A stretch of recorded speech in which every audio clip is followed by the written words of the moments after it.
All right, so we're gonna open up the call. Y'all men, you have the scriptures? Yes, I do. All right, I'm gonna put everybody on mute, and then once you complete, I'll give the floor back to Brother Israel. Okay.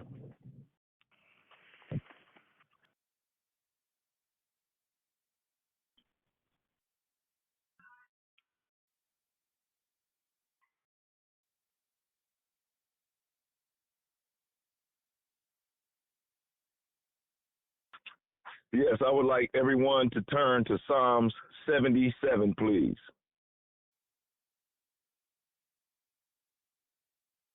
Psalms 77.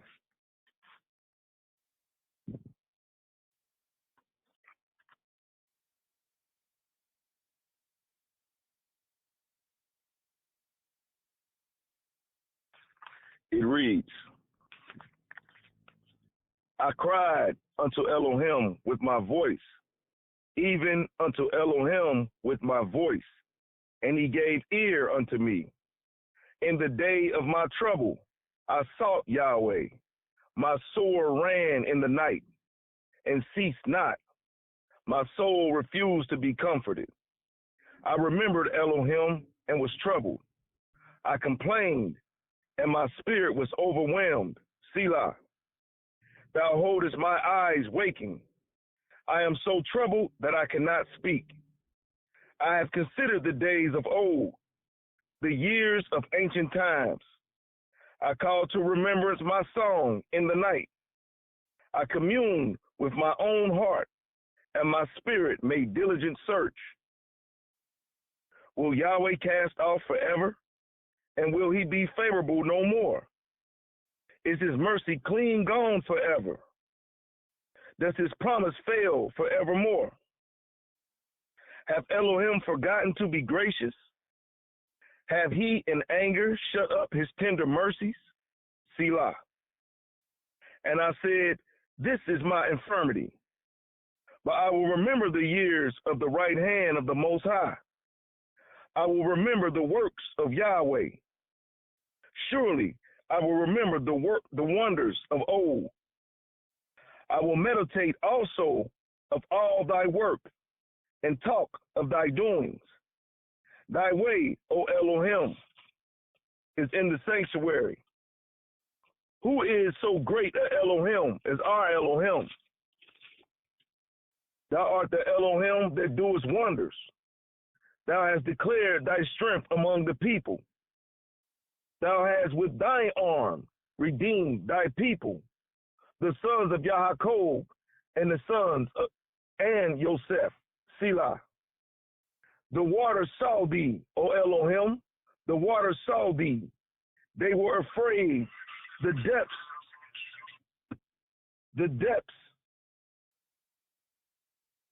I'm going to read that again. It said, the waters saw thee, O Elohim. The waters saw thee. They were very afraid. The depths also were troubled.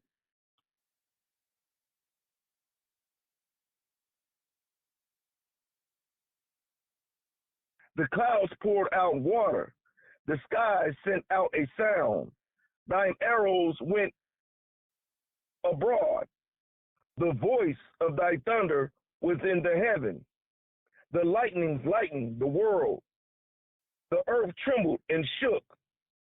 Thy way is in the sea, and thy path in the great waters, and thy footsteps are not known. Thou leddest thy people like a flock by the hand of Moses and Aaron. Hallelujah.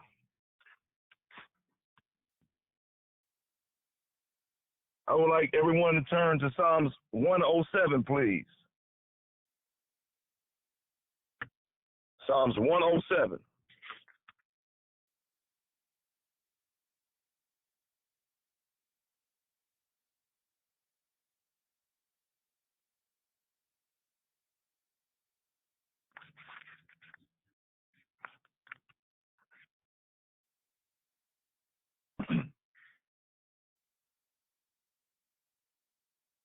It reads,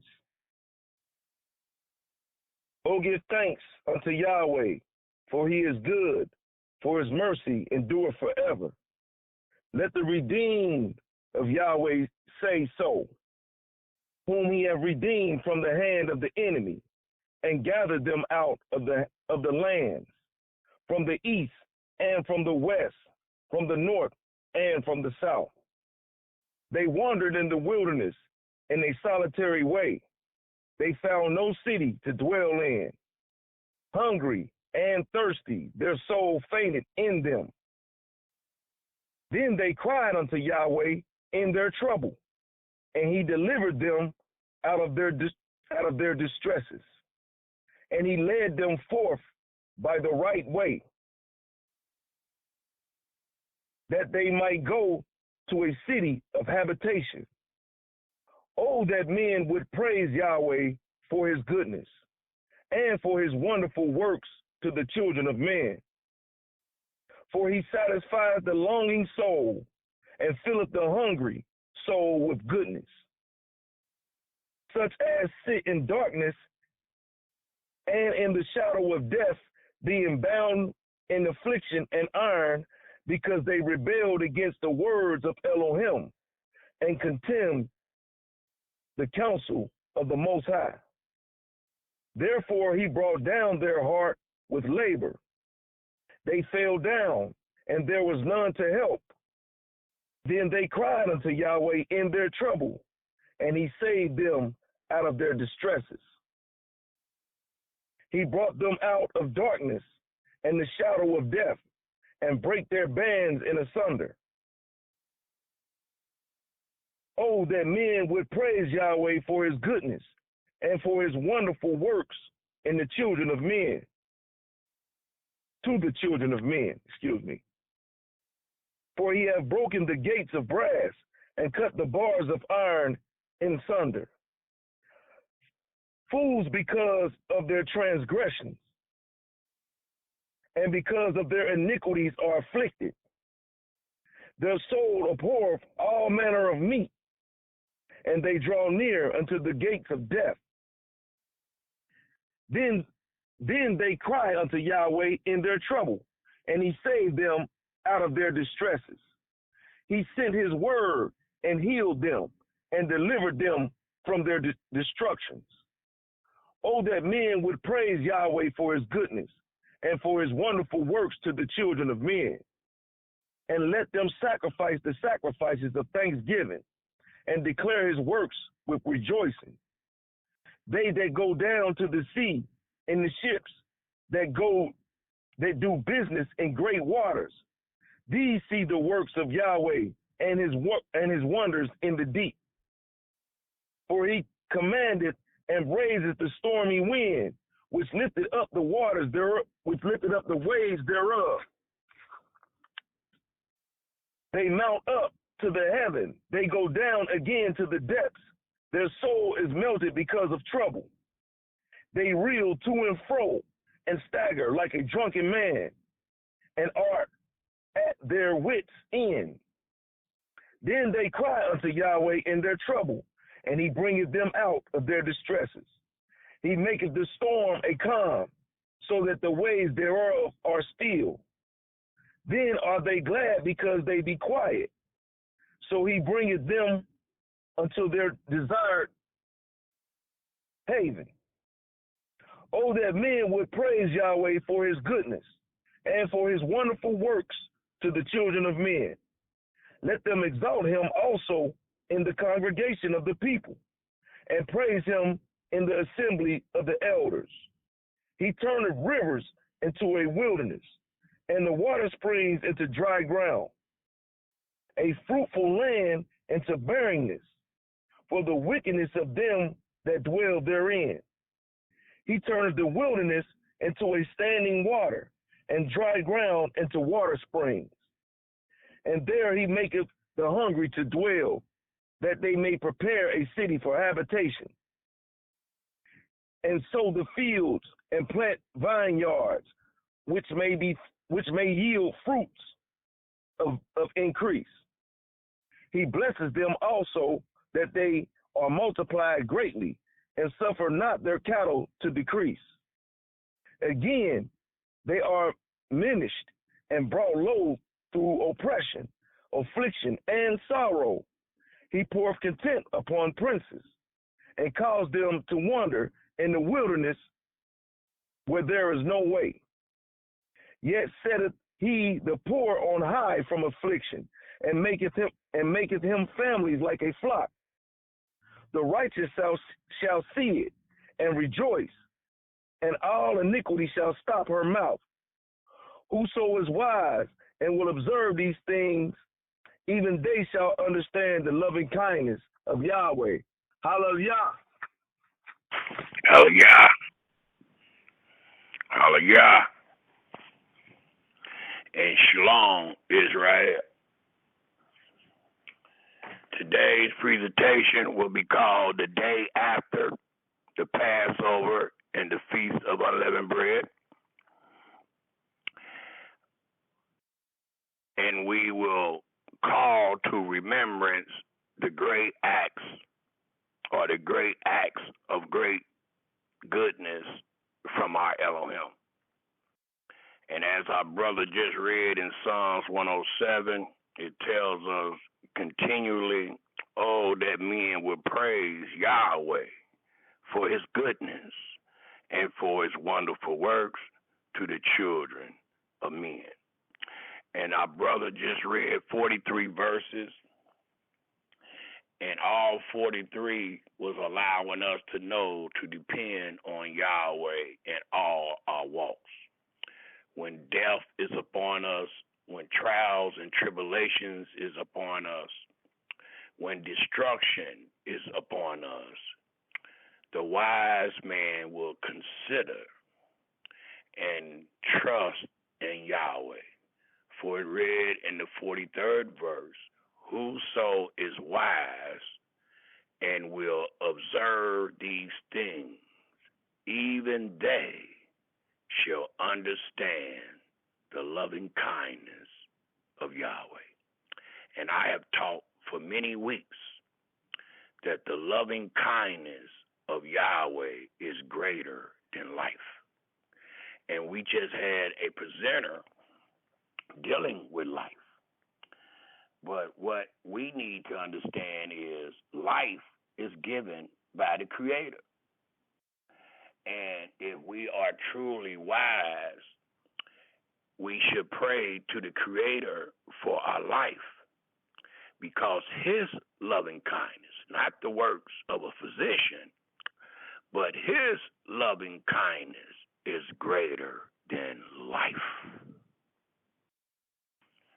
So again, Israel, today's presentation will be called The Day After the Moon or the Month of the Passover and the Feast of Unleavened Bread. And I would love to start out this presentation by warning us with the words of wisdom. Thus, I would like for each and every one of us to grab a pen and a piece of paper to jot down these most irreverent scriptures that I'm about to give. And I would like for each and every one of us to turn our holy scriptures to the book of Proverbs, the 24th chapter. Proverbs, the 24th chapter. One more time, we will try to warn our brothers and sisters and awaken them to this great truth that we find in our holy scriptures. It tells us in the book of Proverbs, the 24th chapter, if we all turn there, please.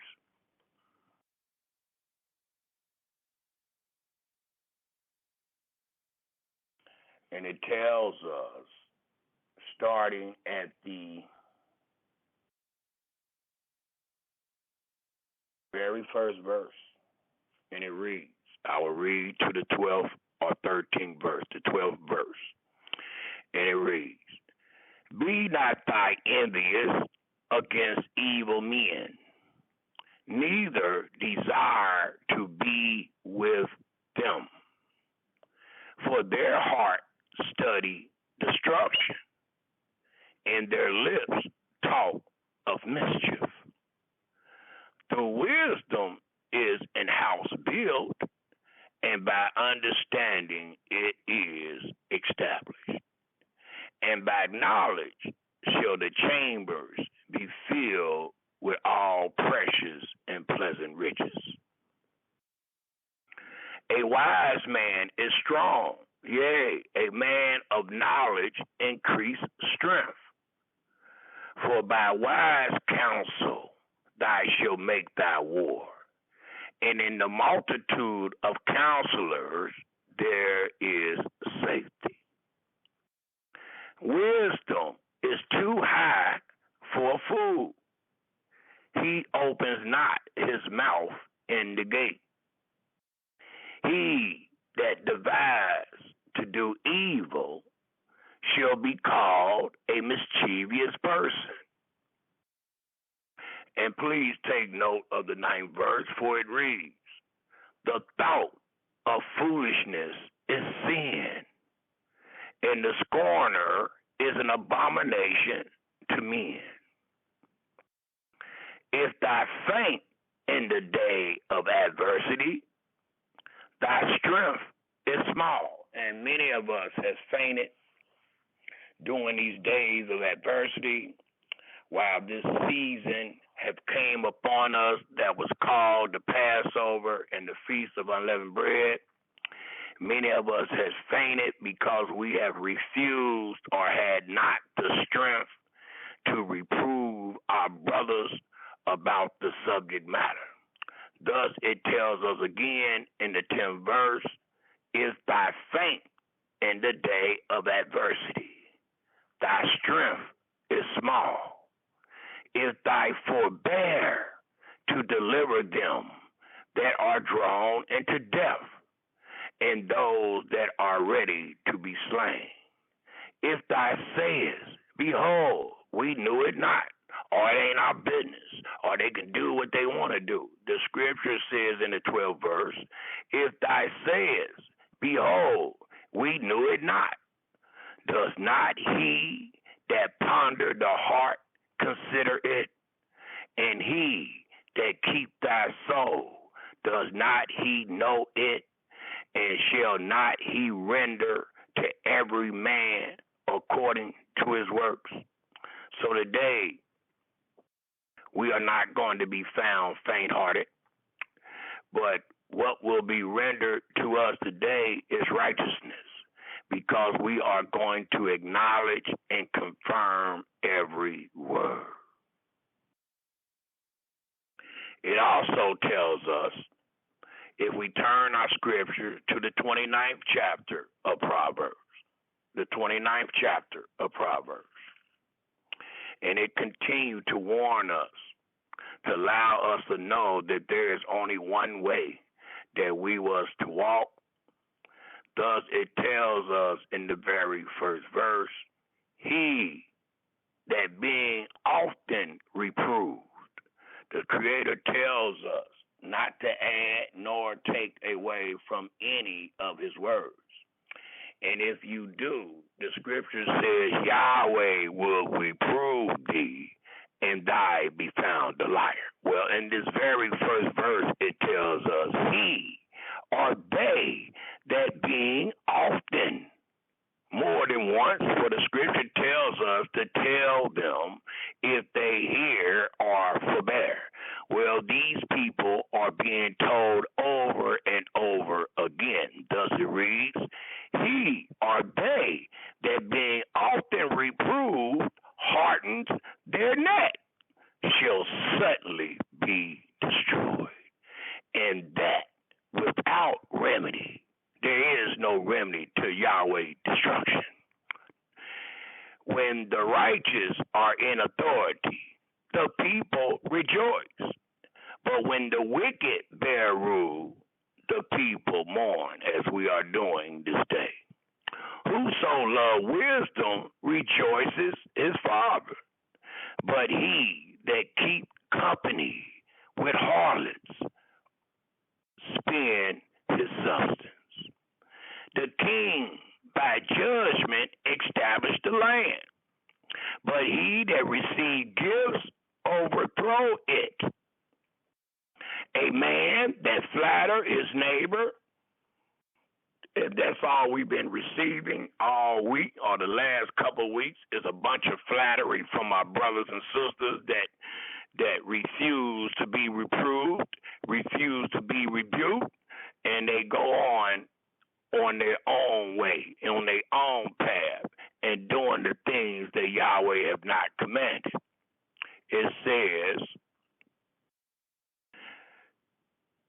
a man that flatter his neighbor spreads a net for his feet. And it allows us to know that if you entertain this flattering, if you find yourself faint to where you cannot reprove your brother, there might be a net under your feet. And what is this net used for? To take you and I. Thus it reads, in the transgression of an evil man, there is a snare, and that net represent that snare, or that net represent what the man is using to snare you with his flattery. It says, in the transgression of an evil man, there is a snare, but the righteous does sing and rejoice, because he's going to witness and confirm all the truth, and it will bring him joy. It says, the righteous consider the cause of the poor, but the wicked regard not to know it. And many times we find this to be true when our Israelite brothers are collecting tithes from the poor and the afflicted. They do not consider their cause. How could you when you are robbing the ones with the cause? It tells us in the 8th verse, scornful men brings a city into a snare, but wise men turn away wrath. If a wise man contends with a foolish man, whether he rage or laugh, there is no rest. The bloodthirsty hate the upright, but the just seeks his soul, as we are. The fool utters all his mind, but a wise man keep it in until afterwards. And the 12th verse will be the last verse that I will read. And it reads, if a ruler hearken to lies, all his servants are wicked. So when we approach our brother that's doing these teachings in these congregations and in these camps and in these buildings, we must acknowledge if they are lying or not. And if they are lying, the scriptures of wisdom allow us to know that all of their servants are wicked. So when you talk to your brother about this Passover or this Feast of Unleavened Bread or about time, and they lie to you, it only allows you to know that they have been snared by the same lie that their teacher or their ruler is under. It also tells us, if we turn our scriptures to the book of Ecclesiastes, the 9th chapter. Ecclesiastes, the 9th chapter, is another book of wisdom that I would love to use to warn our people dealing with this subject matter and dealing with the lying and the treachery and the deceit that they have displayed these last 2 or 3 weeks against the words of our Creator. It tells us in Ecclesiastes, the 9th chapter, and I would like to read the last 5 verses, which is the 13th verse to the 18th verse. And it reads, this wisdom have I seen also under the sun, and it seemed great unto me. There was a little city, and few men within it, and there came a great king or ruler that have hearkened to lies against it and besieged it and built great bulwarks against it. Now there was found in it a poor wise man, and he by his wisdom delivered the city. Yet no man remembered that same poor man. That's a shame. Then said I, wisdom is better than strength. Nevertheless, the poor man's wisdom is despised, and his words are not heard. The words of the wise men are heard in quiet, not all on the corner and shouting out, more than the cry of him that rules among fools. Wisdom is better than weapons of war, but one sinner destroy much good. So it allows us to know that today we must use wisdom to show forth our strength in witnessing all that Yahweh has said. And in that wisdom and witnessing all that Yahweh has said, we will witness the great goodness of our Creator that consists of his great loving kindness. Thus, it tells us, if we turn our scriptures to Psalms 63. Psalms 63. It tells us in Psalms 63, for I have said this many times, and I have not produced the scripture.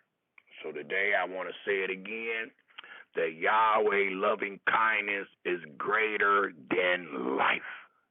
And the wise man, as our brother read in Psalms 107, will consider it. Well, in Psalms 63, please mute yourself. I need somebody to mute themselves, please.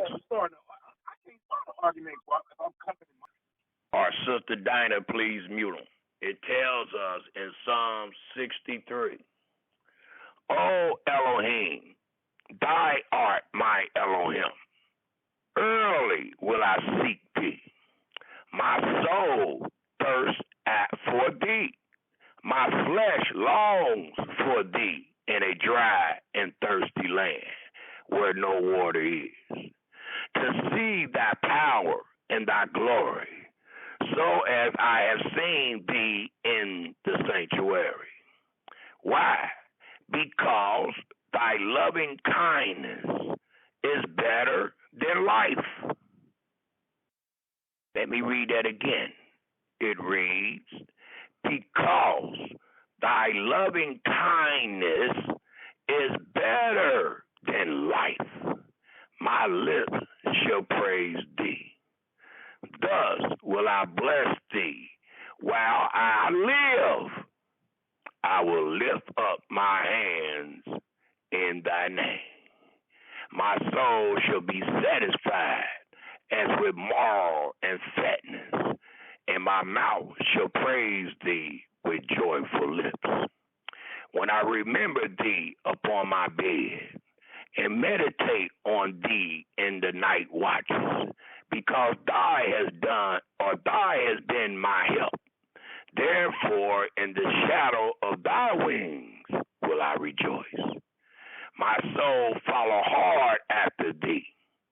Thy right hand uphold me.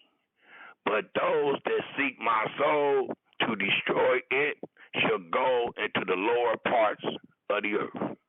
They shall fall by the sword. They shall be a portion for foxes. But the king shall rejoice in Elohim. Everyone that swear by him shall glory. But the mouth of them that speak lies shall be stopped. And we have one more place that I would like to go to, and we will go to Isaiah, the 63rd chapter. Isaiah, the 63rd chapter, before we get into this great presentation. That will be the last warning that I will use, and we will find that in Isaiah, the 63rd chapter. And it tells us in Isaiah, the 63rd chapter, I would like to start reading the 7th verse to the 14th verse. And it reads,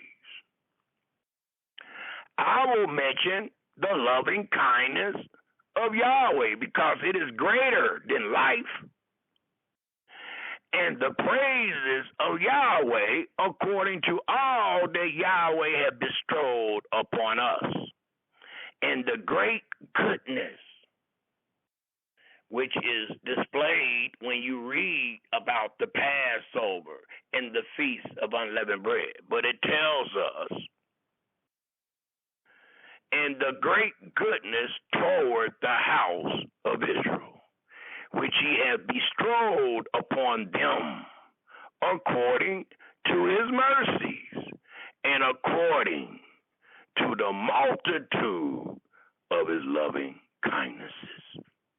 For he said, surely they are my people, children that will not lie. So he was their Savior. In all their afflictions he was afflicted, and the angel of his presence saved them. In his love and in his pity he redeemed them, and he buried them and carried them all the days of old. But they rebelled and vexed his Holy Spirit. Therefore he was turned to be their enemy, and he fought against them. Then he remembered the days of old, Moses and his people, saying, where is he that brought them up out of the sea with the shepherd of his flock? Where is he that put his Holy Spirit within him, that led them by the right hand of Moses, with his glorious arm, dividing the water before them, to make himself an everlasting name, that led them through the deep as an horse in the wilderness, that they should not stumble. As a beast goes down into the valley, the Spirit of Yahweh caused him to rest. Please take note. So did thy lead thy people to make thyself a glorious name. And we're going to praise that glorious name by confirming all that Yahweh said dealing with the Passover and the Feast of Unleavened Bread. Thus, let us turn our scripture to Exodus, the 12th chapter. Exodus, the 12th chapter. And they that understand these things, please bear with me, because we have many different callers that's coming in, and they're not on the same level that we are on today. So we must be patient with our brothers and sisters where they can receive the same information and understanding. So a lot of times we find ourselves being redundant because we must keep going over the same thing. For there is only one truth written in this book. It tells us in Exodus, the 12th chapter. And I would like to start reading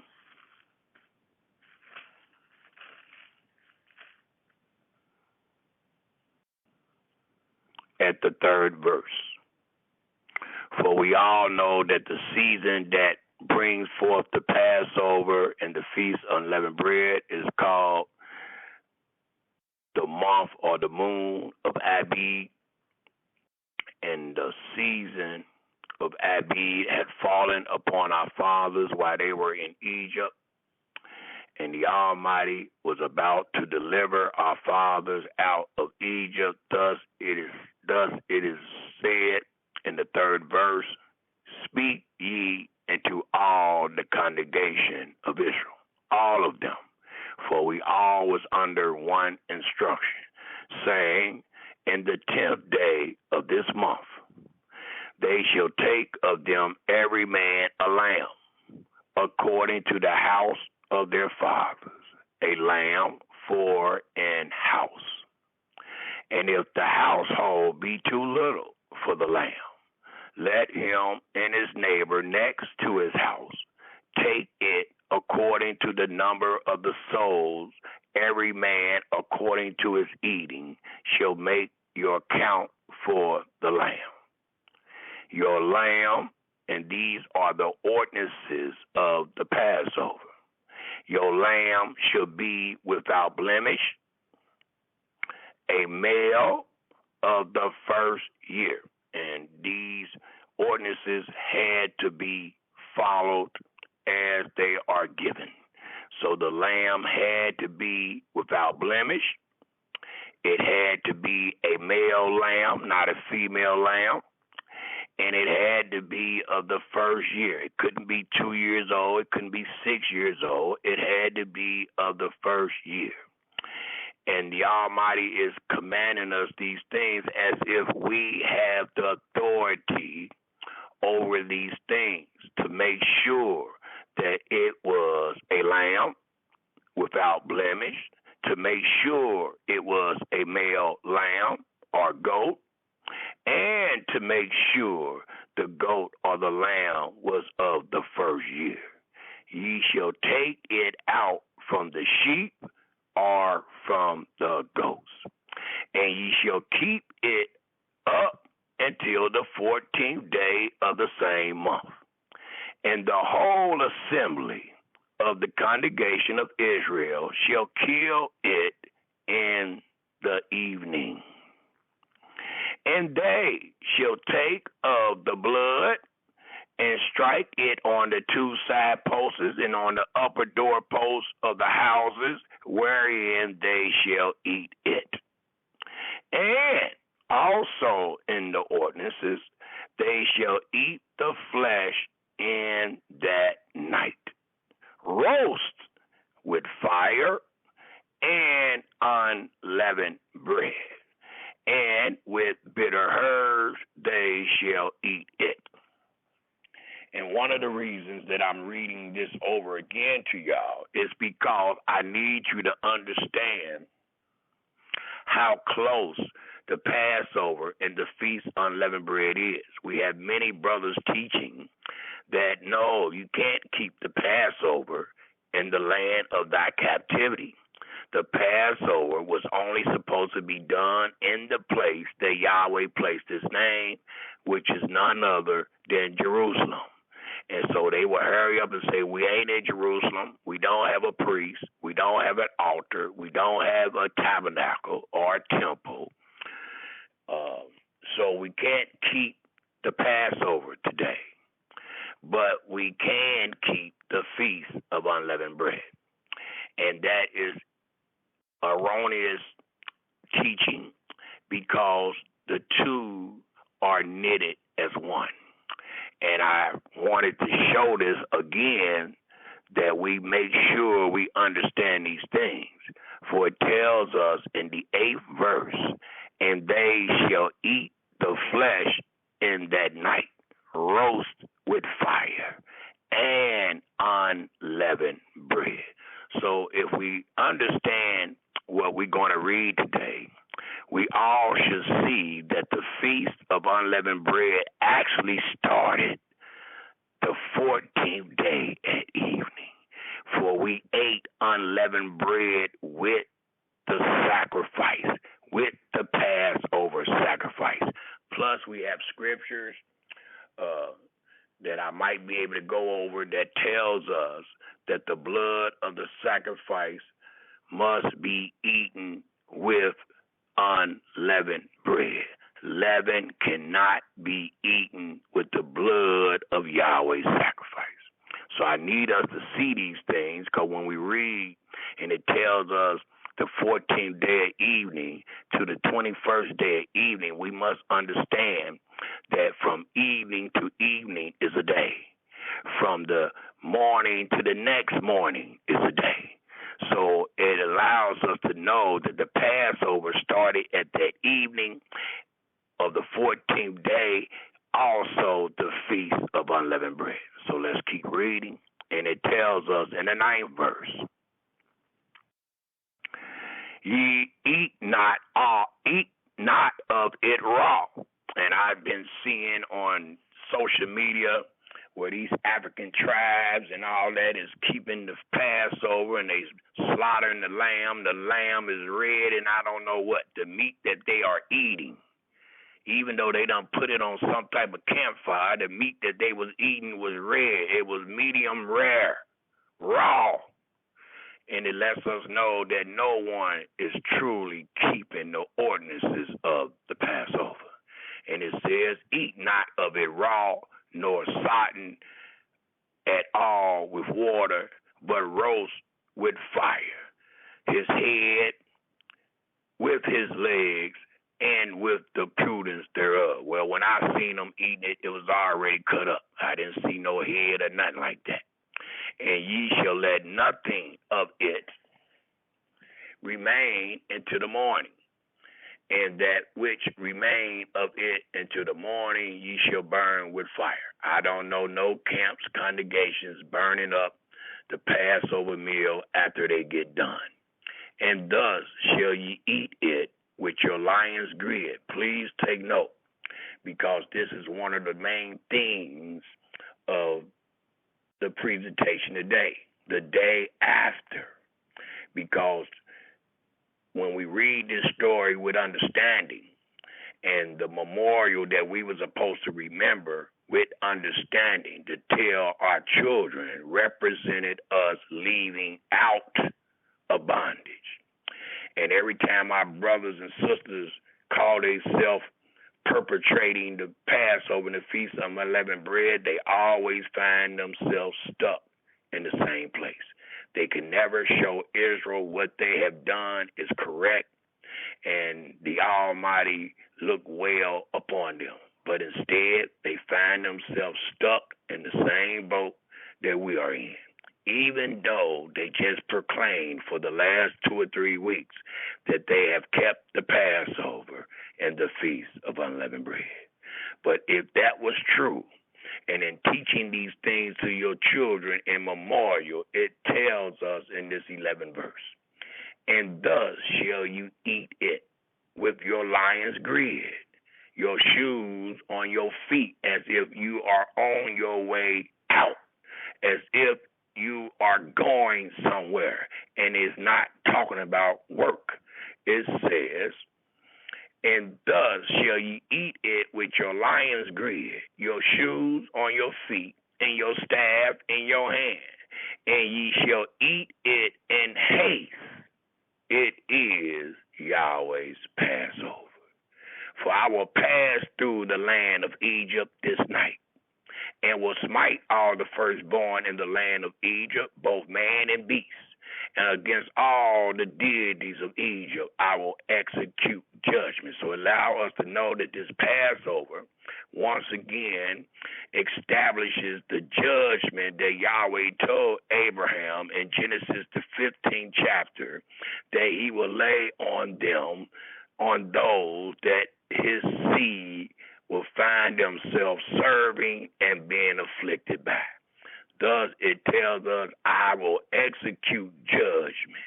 I am Yahweh. And the blood should be to you for a token upon the houses where ye are. And when I see the blood, I will pass over you, and the plague shall not be upon you to destroy you when I smite the land of Egypt. So it allows us to know that we were not judged, nor were we punished. And this day shall be unto you a memorial, the day that you came out of Egypt, The day that you seen the great judgment of your Creator, it shall be a memorial, and ye shall keep it. Not just think about it, but ye shall keep it a feast to Yahweh throughout your generations. Ye shall keep it a feast by an ordinance forever. So it allows us to know that this memorial was to be kept by a feast, and this feast was to be kept by ordinances. Without the ordinances, you are not keeping anything. Thus, it tells us in this 15th verse, and I need you to read with me and count with me. 7 days shall ye eat unleavened bread. Even the first day ye shall put away leaven out of your houses. For whosoever eat leavened bread from the first day until the 7th day, that soul shall be cut off from Israel. Well, Israel, let me ask the question. When was the first day? Was the first day the 15th day in the morning? Or was the first day the 14th day at evening, eating it with the Passover meal? It tells us, and it will explain to us the answer. The 15th verse says again, 7 days shall ye eat unleavened bread. Even the first day ye shall put away leaven out of your houses. For whosoever eat leavened bread from the first day until the 7th day, that soul shall be cut off from Israel. And in the first day, there shall be an holy convocation. And there was an holy convocation attached to the Passover. And in the 7th day, there shall be a holy convocation to you. No manner of work shall be done in them, save that which every man must eat. That only may be done of you. And also ye shall observe the feast of unleavened bread. For in this selfsame day have I brought your armies out of the land of Egypt. Therefore shall ye observe this day in your generations by an ordinance forever. So when people talk about where it says in the generations, and generations mean continually, well, it also said by an ordinance. And unfortunately, or should I say fortunately, you can't keep the ordinances, which will allow you to know that you're not under the memorial of the Passover, because the memorial of the Passover is supposed to be kept with a feast, by an ordinance forever in all your generations. So when you want to confirm the generation, make sure you confirm that that generation still was supposed to do everything by this ordinance. And if it's not done according to the ordinance, it is only because you are not commanded to do so. Thus, it tells us in the 18th verse, in the first month, which is called Abib, on the 14th day of the month at evening, ye shall eat unleavened bread until the 120th day of the month.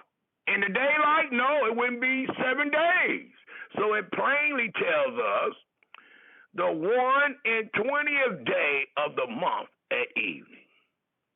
So if you understand these true words, you will see that the Feast of Unleavened Bread actually started the same night of the Passover, because it told us in this 18th verse, again, read with me slowly, in the first month, on the 14th day of the month. What is the 14th day of the month, Israel? The Passover. Well, it's saying on the 14th day of the month, and I told you it's the Passover, and we just read that we was commanded based on the ordinances to eat unleavened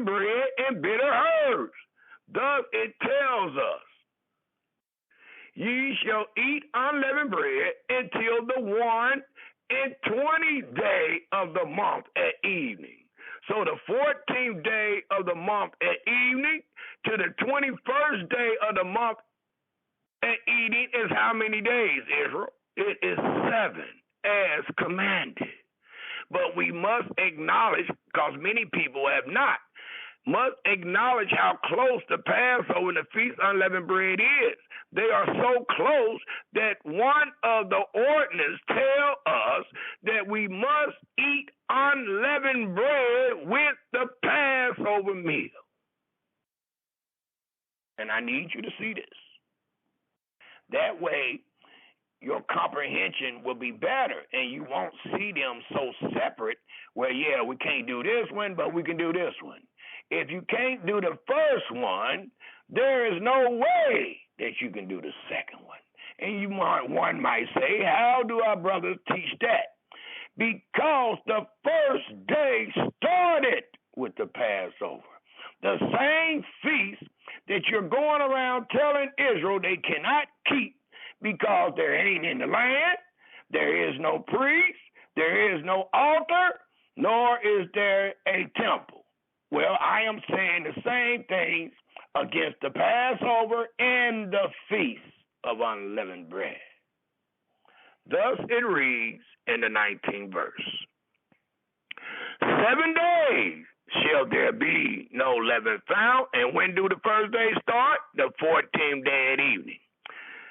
Found in your houses. For whosoever eat that which is leavened, even that sold, shall be cut off from the congregation of Israel. Whether he be a stranger, and the stranger is one that is born in our house or bought by our money. Not a hired servant or a hired stranger, but is dealing with a stranger born in our house and bought with our money. Ye shall eat nothing leavened in all your habitations. Shall ye eat unleavened bread. And I spoke to a brother today or the other day, and they was telling me, well, I guess your understanding of habitation is different than ours. And I told him he is absolutely correct, because the habitation that the Almighty is speaking about is based on the promise. And the promise is of a promised land where the Almighty was taking us. Don't forget, we was in the wilderness for 40 years. But we was going somewhere in those 40 years. And it was to the place that Yahweh have chose, and to the place that he had promised Abraham, Isaac, and Jacob. So the habitation, when you read this, is talking about a particular geographical location, and it lets us know that even more so when we read the other scriptures, and it tells us our houses, our habitation, our borders, our quarters, and our coast. So that denotes a particular geographical location. It cannot denote wherever you are at, because there are different borders wherever you are at.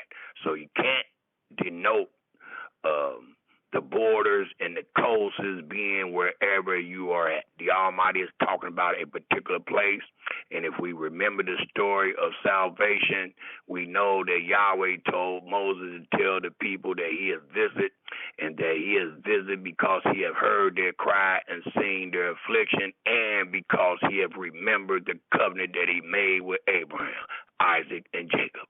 And that covenant does not consist of Israel being wherever they at, but it does consist of going into a land that is called by the name of Yahweh, a land that flowed with milk and honey, a promised land.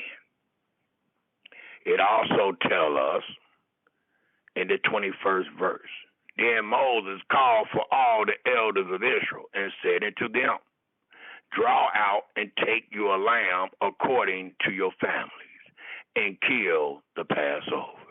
And ye shall take a bunch of hyssop and dip it in the blood that is in the basin, and strike the lintel and the two side posts with the blood that is in the basin, and none, it says, and none of you shall go out at the door of his house until the morning. For Yahweh will pass through to smite the Egyptians.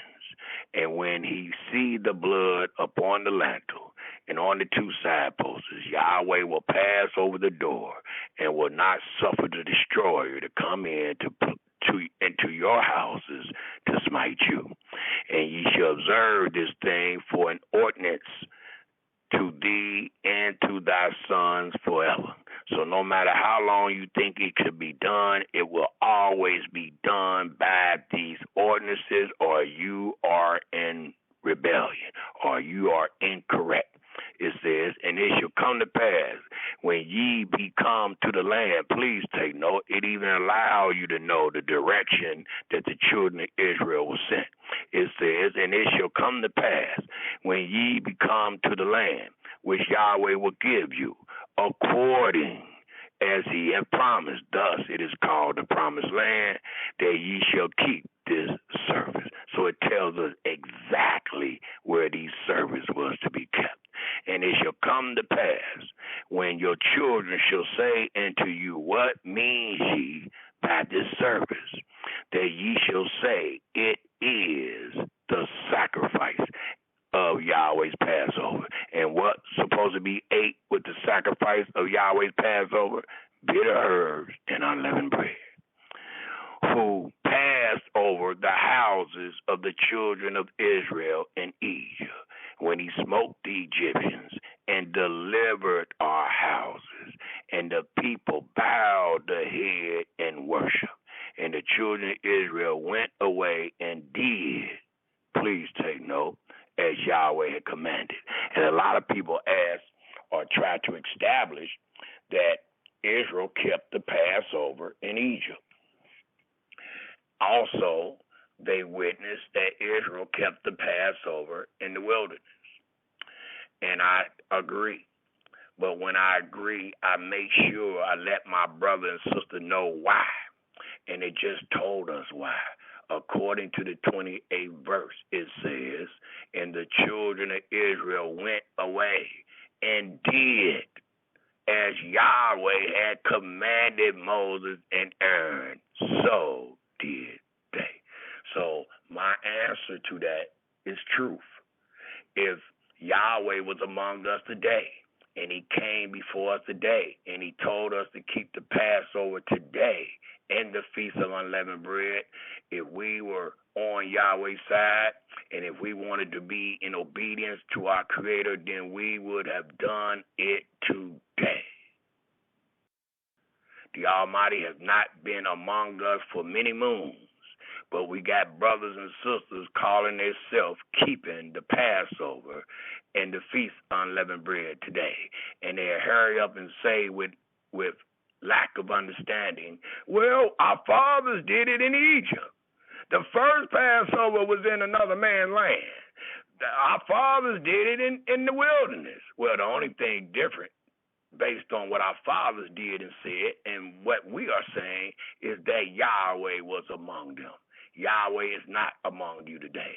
Yahweh have not told you to keep the Passover and the Feast of Unleavened Bread wherever you at, nor did he tell you to keep it in your bondage. We just read exactly where he told us to keep it, and it says, and it shall come to pass when ye be come to the land which Yahweh promised you, ye shall keep this service. So once our brothers and sisters read the scripture with understanding, they will see that they are in error to teach that we should keep it today because our fathers and them kept it in Egypt. And please note, when they kept it in Egypt, they was going out. It is a night, not a week, not a month, not a year, but it is a night to be remembered because we left out of that.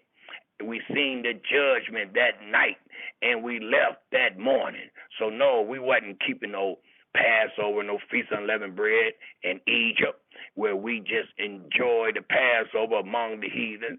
We was coming out. And while we was keeping the Passover, the enemy was being destroyed. So no, we were not keeping the Passover in Egypt with joy. We was keeping the Passover as it was commanded that night. Just like every other word is commanded. 7 days, not 6, not 5, 7. 14th day evening, not the 13th day, not the 12th day, but the 14th day. So we did everything as Yahweh commanded us. It is a great difference. So when your brother and them bring up the truth that we kept the Passover in Egypt, we kept the Passover in the wilderness, let them know that that is true. But please let them know why Israel kept what they kept in Egypt in the wilderness. And the reason is because Yahweh was among them and he commanded them so. Today, Yahweh is not among us, nor have he commanded us so.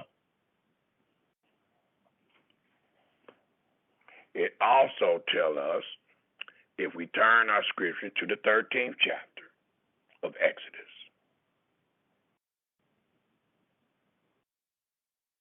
and it tells us, starting at the very first verse, and it reads, "And Yahweh spake unto Moses, saying, Sanctify unto me all the firstborn, whatsoever opens the womb among the children of Israel, both of man and of beast, it is mine." Today, the firstborn have not been sacrificed to Yahweh. Many of us have firstborn sons, and we have not sacrificed anything to Yahweh. But we teach, we under the Passover, and we teach that we can do the Feast of Unleavened Bread wherever we at. Well, in conjunction with these instructions, it says in the second verse, "Sanctify unto me all the firstborn, whatsoever open the womb among the children of Israel, both of man and of beast, it is mine." And Moses said unto the people, "Remember this day in which ye came out from Egypt." It didn't say remember the night. When we remember the night, we were remembering the judgment. When we remember the day represents the day that we actually came out of Egypt. We didn't come out of Egypt that night. He told us, let no one leave out of his house. So we didn't leave the 14th day evening. We left the 15th day. And it reads, "And Moses said unto the people, Remember this day in which ye came out from Egypt, out of the house of bondage. For by strength of hand, the judgment, Yahweh brought you out from this place. There shall no leavened bread be eaten. This day came ye out in the month Abib, and it shall be when Yahweh shall bring thee," please take note of the geographical location that Yahweh is letting us all know. "And it shall be when Yahweh shall bring thee into the land," it tells us where we're going, "of the Canaanites, and of the Hittites, of the Amorites, and the Hivites, and the Jebusites, which he swore unto thy fathers," Genesis 15, "to give thee a land flowing with milk and honey, that thou shalt keep this service in this month." So it boldly tells us where the service was supposed to be kept and in what month. So we understand what month. Why don't we understand the place? It reads, 7 days thou shalt eat unleavened bread, the 14th day at evening to the 21st day at evening. 7 days thou shalt eat unleavened bread. And please take note, because if you're not doing it based on the ordinance, your days are wrong. Because it's supposed to start at the 14th day evening. So if you don't eat the unleavened bread at the 14th day evening, and you say, well, I'm a little wiser than the scriptures, we're going to do it the 15th day, you're not going to come up with a complete 7 days. You're going to have 6.5. And that is not in the ordinance, Israel. It says in the 6th verse one more time, 7 days thou shalt eat unleavened bread, and in the 7th day shall be a feast to Yahweh. Unleavened bread shall be eaten 7 days, and there shall no leavened bread be seen with thee, neither shall there be leaven seen with thee in all thy quarters. It's speaking beyond your house. Since we don't understand where your house is, since we don't understand where your habitation is, the Almighty go even farther to establish his point, and he said, no leaven should be seen in all thy quarters. And thou shalt show thy son in that day, saying, this is done because of that which Yahweh did for me. When I came, please take note, not when I stayed, but when I came forth out of Egypt. And it shall be for a sign unto thee upon thy hand, and for a memorial between thy eyes, that Yahweh's law, not your brother, but Yahweh's law may be in thy mouth, for with a strong hand have he brought thee out of Egypt. Deliverance. Thou shalt therefore keep this ordinance in his season from year to year. It also tells us, if we take a quick look at the 14th verse, because this presentation is called the day after, and I'm trying to show what transpired the day after. Did we stay in Egypt? Was we still bound? Were we still in bondage? Or is the story telling us that Israel was actually delivered and saved, and we were supposed to memorialize this great day every time we find ourselves year by year in our own land, freed, liberated? We were supposed to memorialize this great feat, and our children was going to ask us, why are y'all celebrating like you're doing today? And we supposed to let them know that this was the day that Yahweh executed the judgment upon our enemies, and this was the day that Yahweh delivered us out of bondage. And then your children will understand that, because they will see that you are free, and they will see that you are liberated, and they will understand what their parents are doing. Thus, it tells us in the 14th chapter,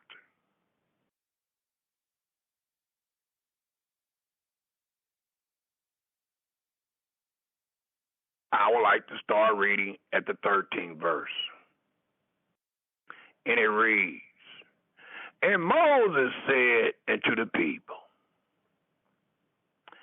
fear not, stand still and see the salvation of Yahweh. So all these things represent the salvation of Yahweh. And within the salvation of Yahweh, we received our freedom and our liberation. So Moses is telling the people, especially those that was fearing the enemy, he told them to stand still and see the salvation of Yahweh, which he will show to you today. For the Egyptians whom ye have seen today, ye shall see them again no more forever. Yahweh shall fight for you, and ye shall hold your peace. And Yahweh said unto Moses, wherefore cry thou unto me? Speak unto the children of Israel that they go forward. So we went forward based upon the salvation and the judgment and the deliverance of our Creator, which is called in a feast the Passover and the Feast of Unleavened Bread.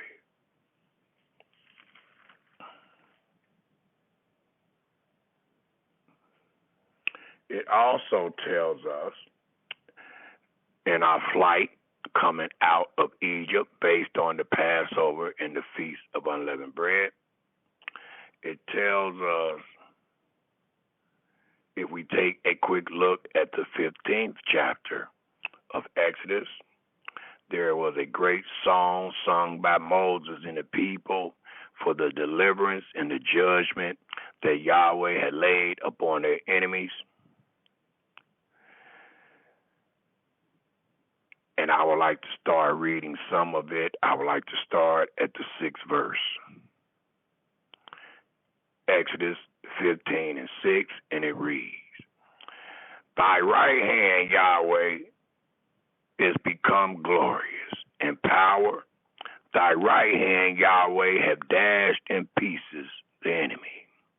And in the greatness, as I said at the beginning of this presentation, we are calling to remembrance the act of the great goodness.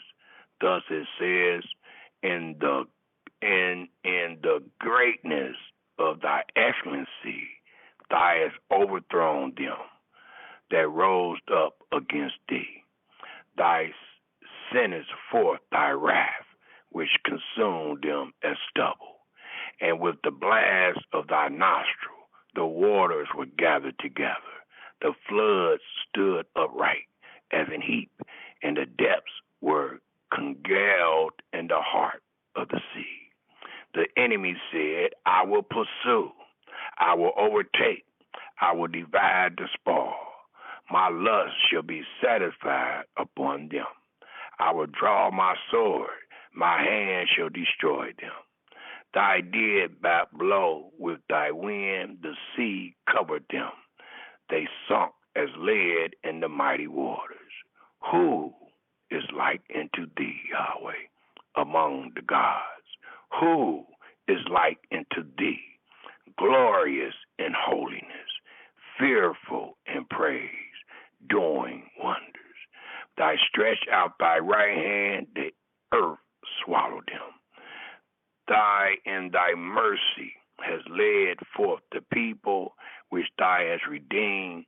Thou hast guided them in thy strength into thy holy habitation.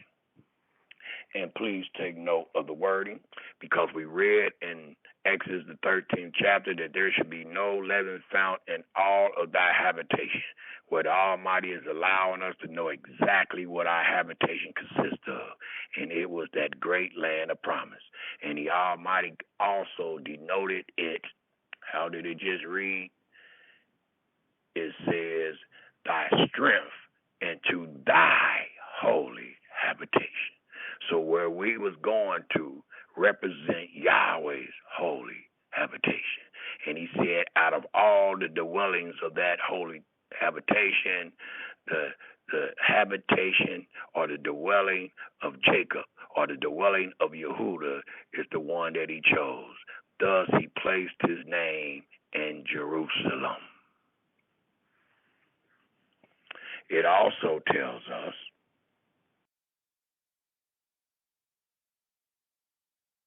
the people shall hear and be afraid. Sorrow shall take hold on the inhabitants of Palestine. Then the dukes of Edom shall be amazed. The mighty men of Moab trembling shall take hold upon them. All the inhabitants, please take note where we was going and what Yahweh considered our habitation. All the inhabitants of Canaan shall melt away, because that's where we're going. Fear and dread shall fall upon them. By the greatness of thy arm they shall be as still as a stone, till thy people, what? Pass over. Yahweh, till the people pass over, which thou hast redeemed. In many of your books, it might say Persia. Thou shalt bring them in and plant them. Bring them in where? It is talking about a particular geographical location that your brother keeps telling you over and over again is the land of Canaan, where we agreed to do all that Yahweh said. Thus it tells us in the 17th verse, thou shalt bring them in and plant them in the mountain of thy inheritance. This is the Almighty. He's going to plant you in his inheritance. His inheritance is not wherever you find yourself, Israel. In the place, O Yahweh, which thou hast made for thee to dwell in the sanctuary, Yahweh, which thy hands have established. Yahweh shall reign forever and ever. So it continued to allow us to know why the Passover and the Feast of Unleavened Bread was commanded to the children of Israel by ordinances, and it represented the great name that our Elohim have received for the salvation that he have distilled or displayed upon the children of Israel. It also tells us, allowing us to know our flight. This is a year later. It tells us, if we turn our scriptures to Numbers, the 9th chapter. Numbers, the 9th chapter. This is a year later, and it also explains why the children of Israel kept the Passover and the Feast of Unleavened Bread, or at least the Passover that night in Egypt, and why they kept the Passover in the wilderness. For it tells us in Numbers, the 9th chapter, and it reads, in the very first verse, to allow us to know the time and place, and it reads, and Yahweh spake unto Moses in the wilderness of Sinai in the first month of the second year, and the first month is Abib. But we find ourselves a year gone out of Egypt. Thus it says the second month, or the second year after they were come out of the land of Egypt, saying, let the children of Israel also keep the Passover at his appointed season. In the 14th day of this month at even, ye shall keep it in his appointed season. The best you can? Or should we just give Yahweh the benefit of the doubt? It reads, according to all the rights of it, and according to all the ceremonies thereof shall ye keep it. And Moses spake unto the children of Israel that they should keep the Passover, because Yahweh is commanding Moses so. And they kept the Passover on the 14th day of the first month at Eden in the wilderness of Sinai, according to all that Yahweh commanded Moses, so did the children of Israel, because it was commanded the first month. And there were certain men who were defiled. So it allows you to know that this feast represents us being ceremonially clean. Thus it reads, and there were certain men who were defiled by the dead body of a man, that they could not keep the Passover on that day. And they came before Moses and before Aaron on that day. And those men said unto him, we are defiled by the dead body of a man. Wherefore are we kept back? And I'm saying the same thing to many of us.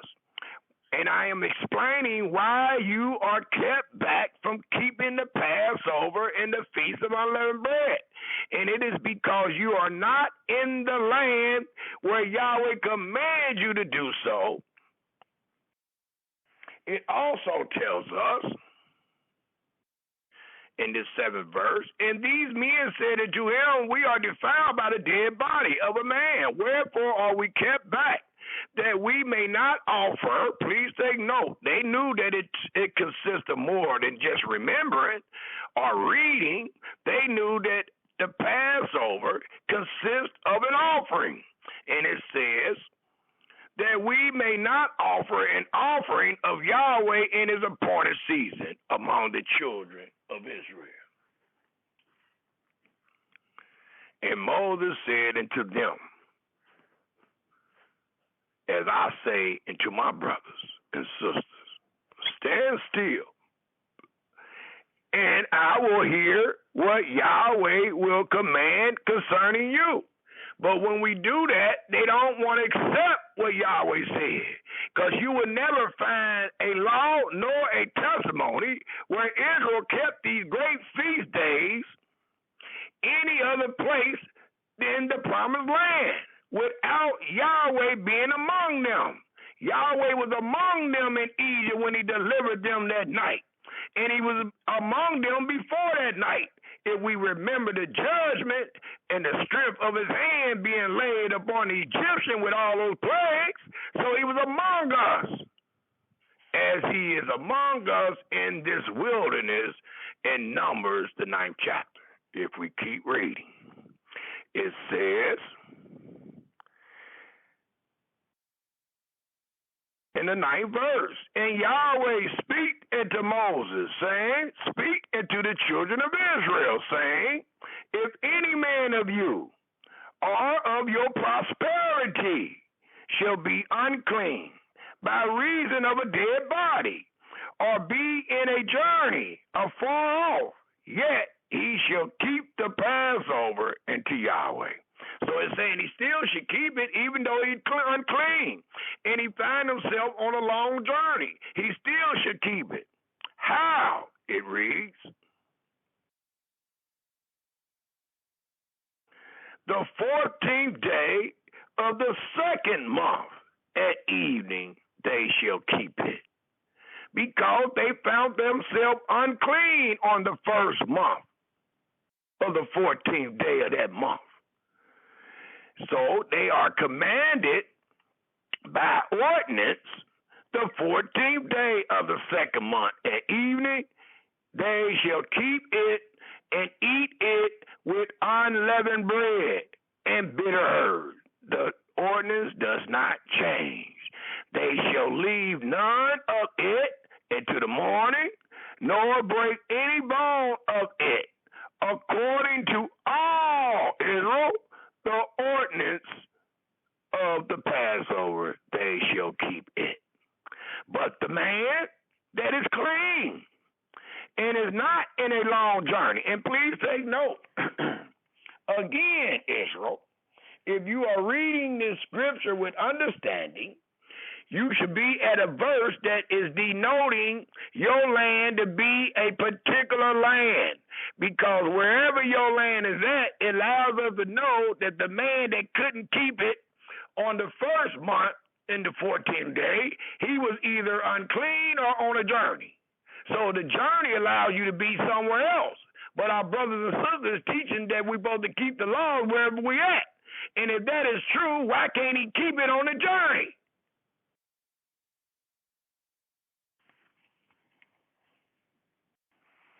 But the Almighty said, don't listen to your brother. Tell him what I said. But the man, according to the 13th verse, but the man that is clean and is not in a journey and forbear to keep the Passover, even that same soul shall be cut off from among his people, because he brought not what? Ain't nobody offering nothing today. There is no priest. There is no altar among you. But the Almighty said, the man that is clean, the man that is not in a journey, and forbear to keep the Passover, even that same soul shall be cut off from among the people, because he ain't have nothing. It says, because he brought not the offering of Yahweh in his appointed season. That man shall bear his sin. And if a stranger shall sojourn among you, and will keep the Passover to Yahweh, according to the ordinance of the Passover, and according to the manner thereof, so shall he do. Ye shall have one ordinance. There's not two, there's not three, there's no do the best you can. You shall have one ordinance, both for the stranger and for him that was born in the land. What land? They in the wilderness. The land that they were going to, Israel. And this next verse, or these next several verses, is a proof that your brother have not add nor did take away. The only reason Israel kept the Passover in Egypt because Yahweh commanded them so. And nowhere does it say, keep it in Egypt forever in all your generations. So the only reason we kept it in the wilderness and in Egypt is because Yahweh was among us. And how was he among us? Well, let's read. It says in the 15th verse, and on that day that the tabernacle was reared up, the cloud covered the tabernacle, namely the tent of the testimony. And at evening there was upon the tabernacle as it were the appearance of fire until the morning. So it was always the cloud covered it by day, and the appearance of fire by night. And when the cloud, please take note, Israel, why we did what we did in Egypt and why we did what we did in the wilderness. And why you're not supposed to do it today, because there is no cloud, no fire among you this day commanding you to do anything. Thus it reads, so it was always the cloud covered it by day and the appearance of fire by night. And when the cloud was taken up from the tabernacle, then after that the children of Israel journeyed wherever he told them to go. And in the place where the cloud abode, there the children of Israel pitched their tents. At the commandment, Israel, of Yahweh, the children of Israel journeyed. And at the commandment, Israel, of Yahweh, they pitched. As long as the cloud abode upon the tabernacle, they rest in their tents. And when the cloud tarried long upon the tabernacle, many days, then the children of Israel kept the charge of Yahweh and journeyed not. And so it was, when the cloud was a few days upon the tabernacle, according to the commandment of Yahweh, they abode in their tents. And according to the commandment of Yahweh, they journeyed. So everything you're reading that they did was based on the commandment at that time. And so it was, when the cloud abode from evening to the morning, and that the cloud was taken up in the morning, then they journeyed, whether it was by day or by night. That the cloud was taken up, they journeyed. Or whether it were 2 days, or a month, or a year, that the cloud tarried upon the tabernacle, remaining thereon, the children of Israel abode in their tents and journeyed not. But when it was taken up, they journeyed. At the commandment, Israel, of Yahweh, they rest in the tents, and at the commandment, Israel, of Yahweh, they journeyed. They kept the charge of Yahweh at the commandment of Yahweh by the hand of Moses. This is the only and main reason why the children of Israel did what they did in Egypt and in the wilderness, because Yahweh charged them so. Not so today. There is no cloudy pillar among us, nor is there any fire telling us that Yahweh is among us, and let's journey up out of here. Let's keep a Passover. Let's keep a Feast of Unleavened Bread. There is none.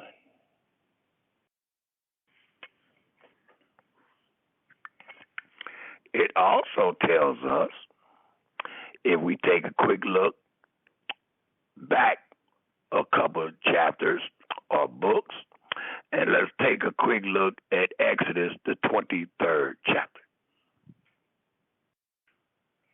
Exodus, the 23rd chapter. And I would like to start reading at the 14th verse.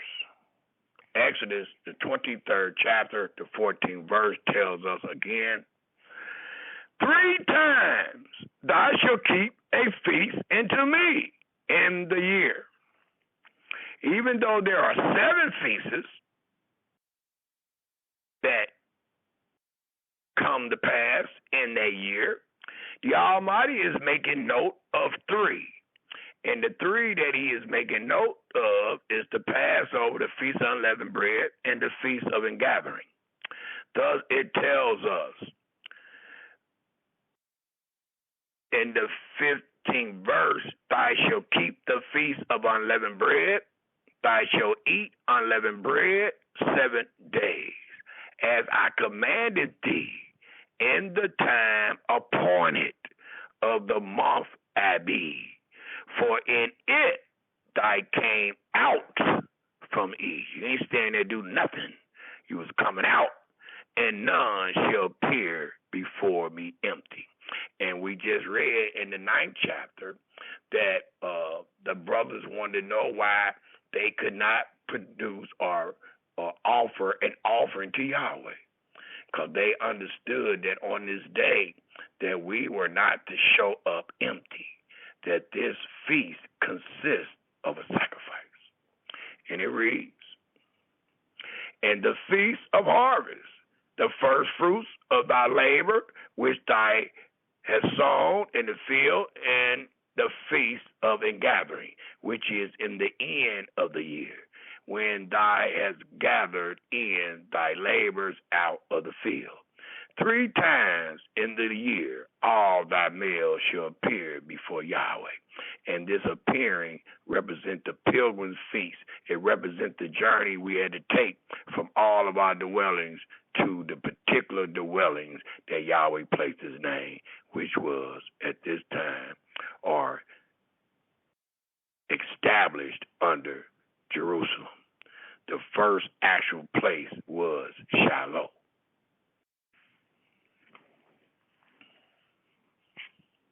But it has been established under the name of Jerusalem. And it also say in this next verse that I will read, and I will stop at the 18th verse, which will also allow us to know that their brother has not added. I told you that the unleavened bread was eaten with the meal the 14th day evening, and not just with that meal, but with all the meals. For the Almighty tells us in the 18th verse, thou shalt not offer the blood of my sacrifice with leavened bread. It must be unleavened.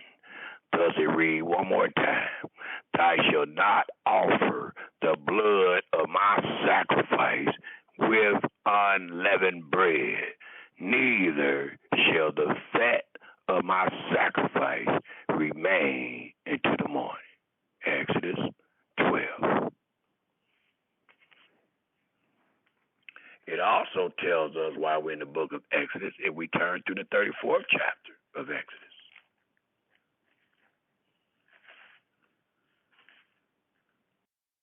In the 34th chapter of Exodus, it tells us, starting at the 10th verse, and it reads, and he said, behold, I make a covenant before all thy people. We all were under the same covenant. We all understood and knew the same words. I will do marvels such as have not been done in all the earth, nor in any nation, and all the people among which thou art shall see the work of Yahweh. For it is a terrible thing that I will do with thee. Observe thy that which I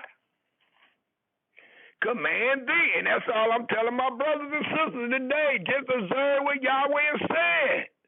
Don't do your own. Don't lean on your own understanding. Do what Yahweh has said. And he said the same thing this day.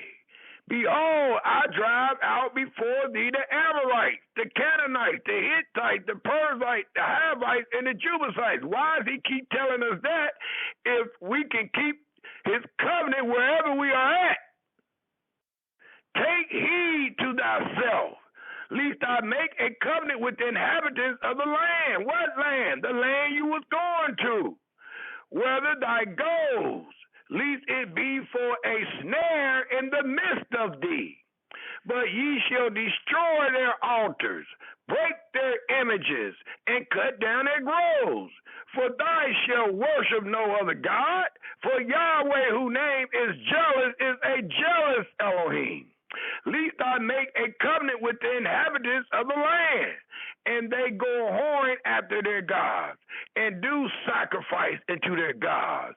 And one call thee, and thy eat of his sacrifice.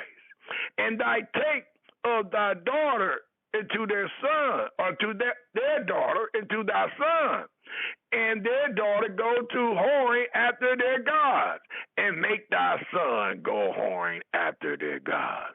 Thou shalt make no mention, thou shalt make thee no molten god. The feast of unleavened bread shall thou keep 7 days. Thou shalt eat unleavened bread, as I commanded thee, in the time of the month Abib. For in the month Abib thou came out of Egypt. It also tells us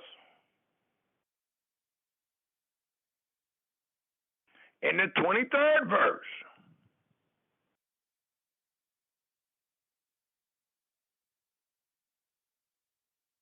let's start at the 21st verse. It says, 6 days thou shalt work, but on the 7th day thou shalt rest. In earing time and in harvest thou shalt rest. And thou shalt observe the feast of weeks, of the first fruits of the wheat harvest, and the feast of ingathering at the year end. Twice or 3 times in the year shall all your men children appear before Yahweh. And please take note of the ordinance, the Elohim of Israel. For I will cast out the nations before thee, and enlarge thy borders. Neither shall any man desire thy land. Please take note where Yahweh is denoting that you are keeping these feasts in thy land. When thou shalt go up to appear before Yahweh thy Elohim twice or 3 times in the year. So it's allowing us to know during these 3 feasts, which represent the pilgrim feasts, that Yahweh will protect you coming to that feast and protect your land while you are absent. So it's talking about a particular land. It is not talking about protecting the land wherever you are at while you are going to the feast or while you are making the pilgrimage. It is not saying that I will protect your land wherever you find yourself. No, it's talking about a particular land. And the Almighty said, when you come up 3 times a year in obedience, I will protect your dwelling.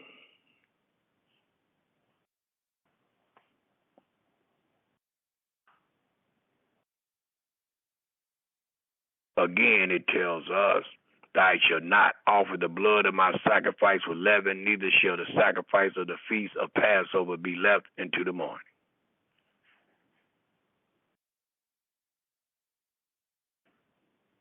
And then it says, the first of the first fruits of the land thou shalt bring into the house of Yahweh thy Elohim. Thou shalt not boil a kid in his mother's milk.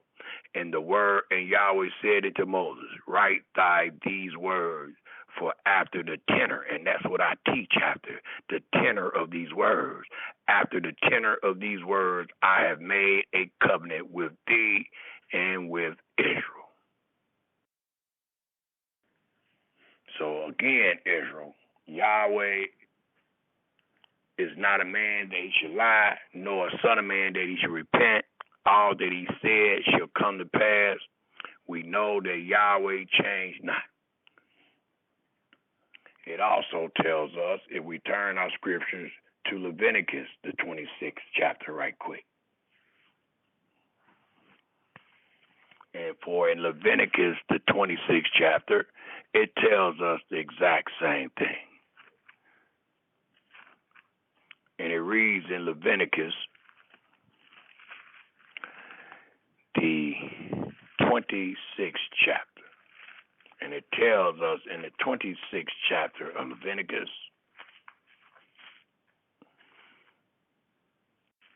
I will start at the 35th verse, Leviticus, the 26th chapter. I would like to read the 35th verse.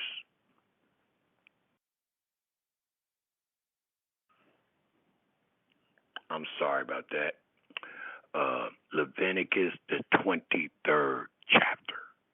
I would like to start at the 35th verse. Leviticus, the 23rd chapter. For in Leviticus, the 23rd chapter, we have a list of the appointed festivals, and these festivals denote all that was required according to the ordinances thereof. It allows us to know that each and every one of Yahweh's feasts require a sacrifice, in particular a burnt offering. Thus, I wanted us all to know and hear our Creator, for it tells us, I said the 35th verse, I wanted the 37th verse.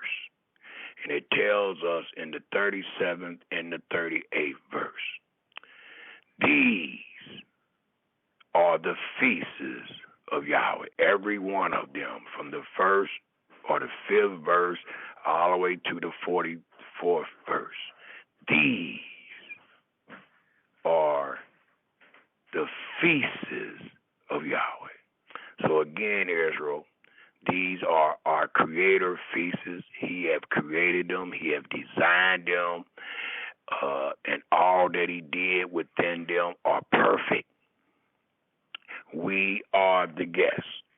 And when we receive the invitation to be a recipient of these great feasts, we must come according to all the ordinance thereof, because these are Yahweh feasts, and we are only the guests. And as I just stated, when you read this invitation, you must appear to Yahweh according to all the rights thereof.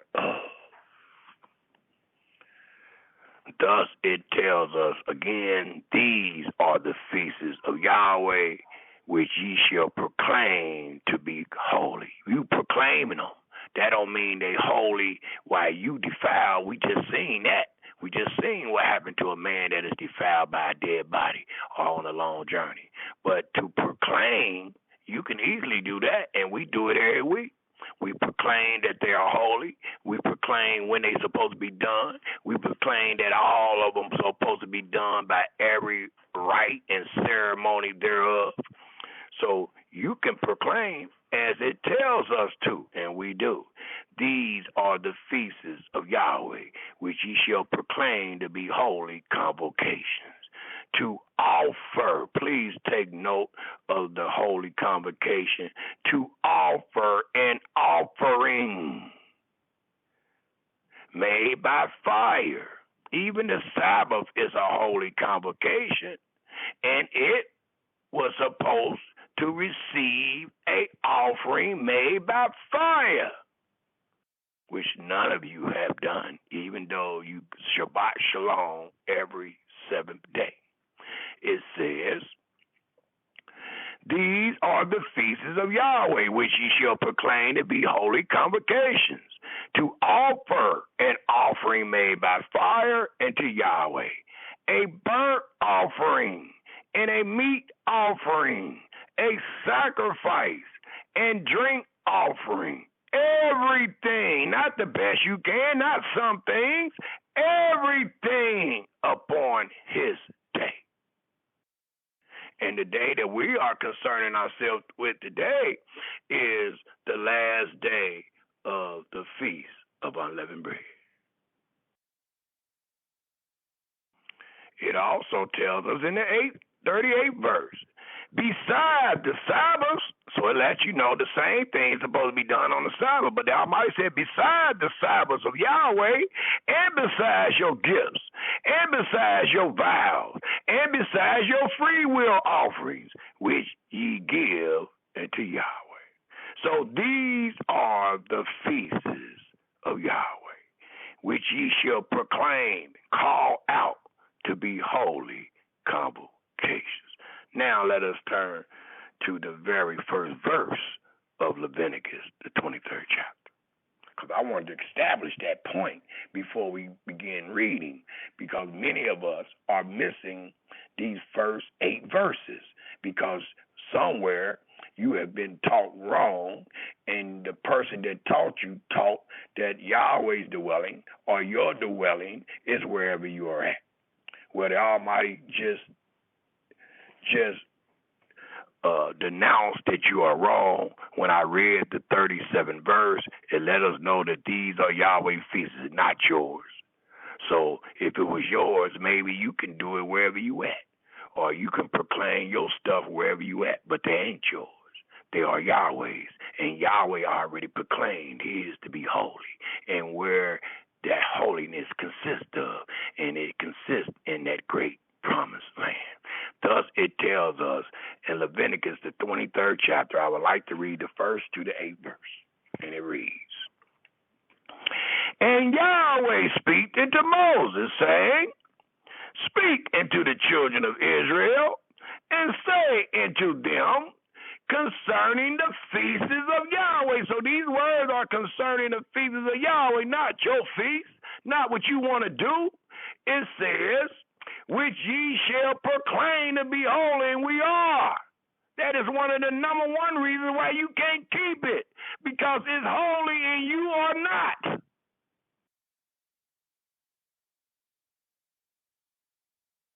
But he says, which ye shall proclaim to be holy convocations. Even these, Israel, are my feasts, not yours. You are guests, and an unruly guest at that, because you're not following any of the instructions of the invitation. None of them. It says, 6 days shall work be done, but the 7th day is the Sabbath of rest. And what? Holy convocation. And my dear brother asked me last week, well, is the Sabbath the same as a holy convocation? According to this 3rd verse, absolutely. For it reads one more time, 6 days shall work be done. But the 7th day is the Sabbath of rest and holy convocation. Ye shall do no work therein. It is. What, the holy convocation? Yes, it is the Sabbath of Yahweh. Where at? In all of your dwellings. And our dwellings consist of the inheritance that we receive by lot. All you got to do is read the book of Joshua, and it would tell you all of your dwellings. It would tell you all of your dwellings, your borders, and your coasts by name of the tribe that he gave it to. And you got all that knowledge and wisdom written in these pages, and you will jump over all that wisdom and knowledge and just say, well, your dwellings is wherever you at. What about the inheritance? What about what we receive by lot that you can find in the book of Joshua? And it will never denote wherever you are at. It will denote that your dwellings consist of the land of Canaan that was promised to Abraham, Isaac, and Jacob. It tells us in the 4th verse, these, as it told us in the 37th verse, in the 38th verse, it says, these are the feasts of Yahweh, even holy convocations, which ye shall proclaim, call out, acknowledge, memorialize in their seasons. In the 14th day of the first month at even is Yahweh's Passover. And on the 15th day of the same month is the Feast of Unleavened Bread.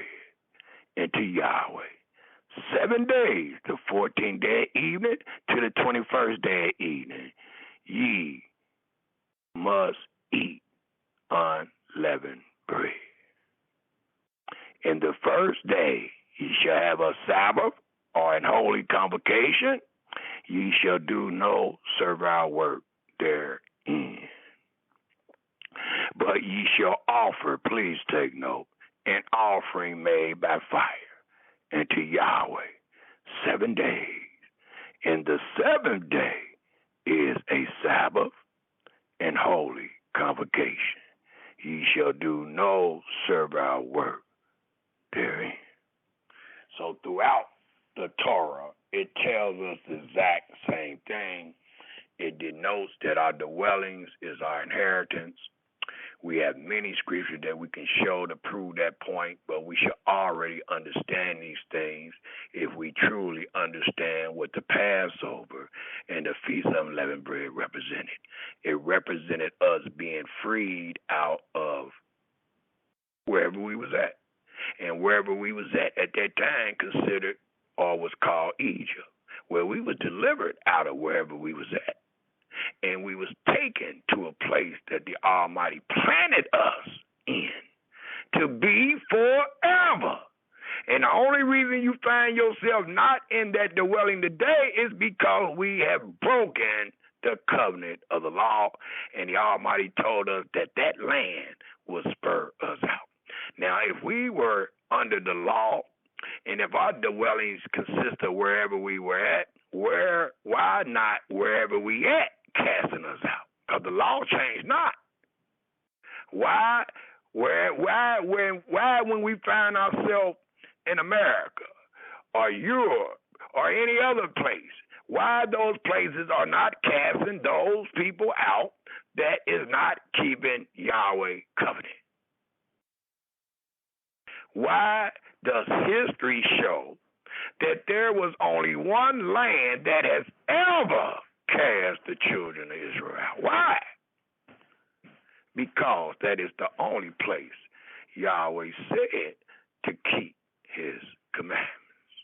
And we know also in the book of Jeremiah, and I was going to go there today, I didn't, Jeremiah 9, dealing with Yahweh loving kindness, I didn't read that one. But it tells us in that same chapter that Israel dwelling has kicked them out. So how could wherever you be at is your dwellings when Yahweh said your dwellings have kicked you out? Your dwellings have put you where you at today. So how could where you at today be your dwellings? Let's wake up, Israel. Let's do without the pride and the arrogancy. Let's set it down and let's acknowledge all that Yahweh said. And since we just finished that up, I would like to show that right quick. Let us turn our scripture quickly to Jeremiah 9. Because in this chapter that we just left, Leviticus, the 23rd chapter, many of our people have been taught wherever you are at is your dwellings. I have taught against that for many, many years, and the Almighty have always had my back. And one of the greatest scriptures that I can show my brother is Jeremiah, the 9th chapter. We all turn there, please.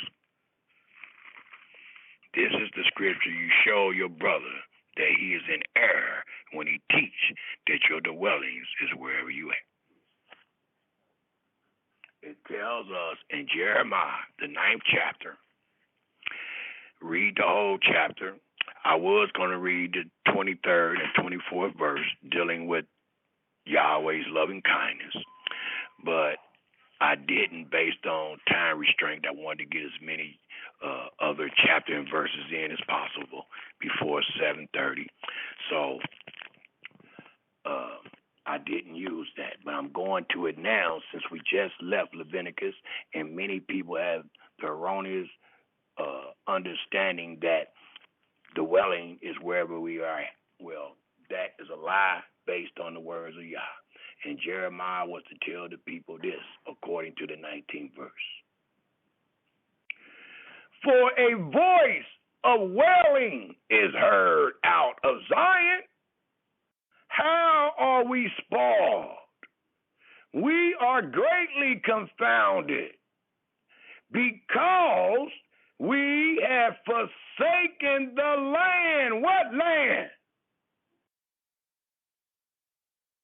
This is singular. This ain't plural. This ain't wherever you at.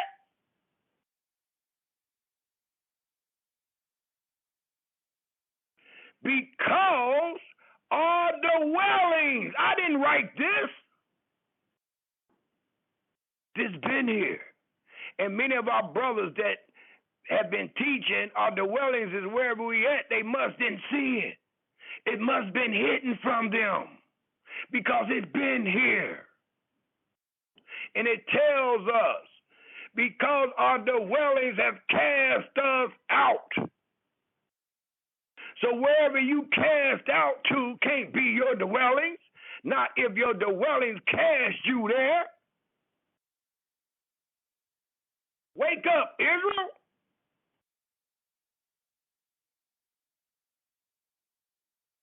It also tells us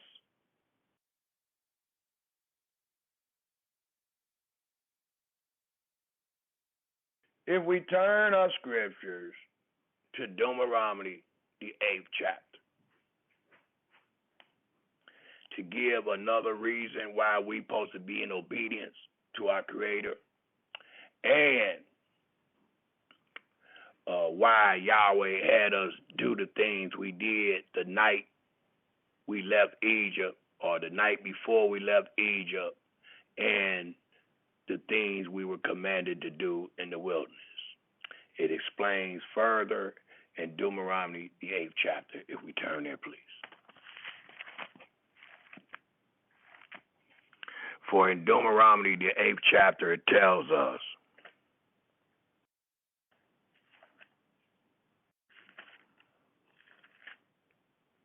I'll start at the first verse, and it reads, all, not some, not the best you can, and he never asks for the benefit of the doubt. You won't never find anything like that in your Holy Scriptures. It says, all the commandments which I command thee this day shall be observed to do, that ye may live and multiply and go in and possess the land which Yahweh sware unto Abraham, Isaac, and Jacob. And thou shalt remember all the way which Yahweh thy Elohim led thee these 40 years in the wilderness. Never forget it. To humble thee and to prove thee or to test thee, to know what was in thy heart. That's why we was commanded to do those things where we did them at. The night in Egypt and the other days in the wilderness. We was being tested. We was being made humble to know what was in thy heart, whether thou would keep his commandments or not. And he humbled thee and suffered thee to hunger and fed thee with manna, which thou knewest not, neither did thy fathers know, that he might make thee know that man does not live by bread only, but by every word, not some of the words, but every word that proceeded out of the mouth of Yahweh does man live. Did y'all hear that? There is no partiality with Yahweh. All or nothing, Israel. Thy raiment waxed not old upon thee, neither did thy foot swell these 40 years. Thou shalt also consider in thy heart that as a man chastens his son, so Yahweh thy Elohim chastens thee. Therefore thou shalt keep the commandments of Yahweh thy Elohim to walk in his ways and to fear him. So when you don't keep them, you don't fear him. When you add and take away from the commandments of Yahweh, it shows your lack of fear. For Yahweh thy Elohim bring thee into a good land, not wherever you at, a land of brooks, of water, of fountains, the depths that sprung out of the valley and hills, a land of wheat, and barley, and vines, and fig trees, and pomegranates, a land of oil, olives, and honey, a land wherein thou shalt eat bread without scarceness. Thou shalt not lack anything in it. In that particular land, you lack everything in the country you find yourself today. A land, singular, Israel, whose stones are iron, and out of whose hills thou mayest dig brass. When thou hast eaten and art full, then thou shalt bless Yahweh thy Elohim for the good land which he hath given thee. The only land, Israel. Beware that thou forget not Yahweh thy Elohim, and many of us have when we teach that we can do what he said wherever you at. You must forget these words. And if you forget these words, you have forgotten your Elohim. Beware that thou forget not Yahweh thy Elohim, and not keeping his commandments, and his judgments, and his statutes, which I command thee this day. Least when thou hast eaten and art full, and hast built goodly houses and dwelled therein, in that land, and when thy herd and thy flock multiply, and thy silver and thy gold is multiplied, and all that thou hast is multiplied in that land, then thy heart be lifted up, and thy forget Yahweh thy Elohim, which brought thee forth out of the land of Egypt, from the house of bondage, who led thee through that great and terrible wilderness, wherein were fiery serpents and scorpions and drought, where there was no water, who brought thee forth water out the rock of flint, who fed thee in the wilderness with manna, which thy fathers knew not, that he might humble thee, and that he might prove thee, test thee, to do thee good at thy latter end. And thou said in thy heart, my power and the might of my hand have gotten me this wealth. But thou shalt remember Yahweh thy Elohim, for it is he that giveth thee power to get wealth, that he may establish his covenant, which he sware unto thy fathers, as it is this day. And it shall be, if thou do at all forget, as many of our brothers and sisters have done, dealing with this Passover and Feast of Unleavened Bread, Yahweh thy Elohim, and walk after other gods, and serve them, and worship them, I testify against you this day, that ye shall surely perish. And there's only one land throughout history that Israel has perished from. As the nation which Yahweh destroyed before you, there is only one nation that, or one land, that the Canaanite nation throughout history is known to make them perish. It wasn't wherever they was at, nor is it wherever you are at. As the nation which Yahweh destroyed before your face, so shall ye perish, because ye would not be obedient unto the voice of Yahweh your Elohim.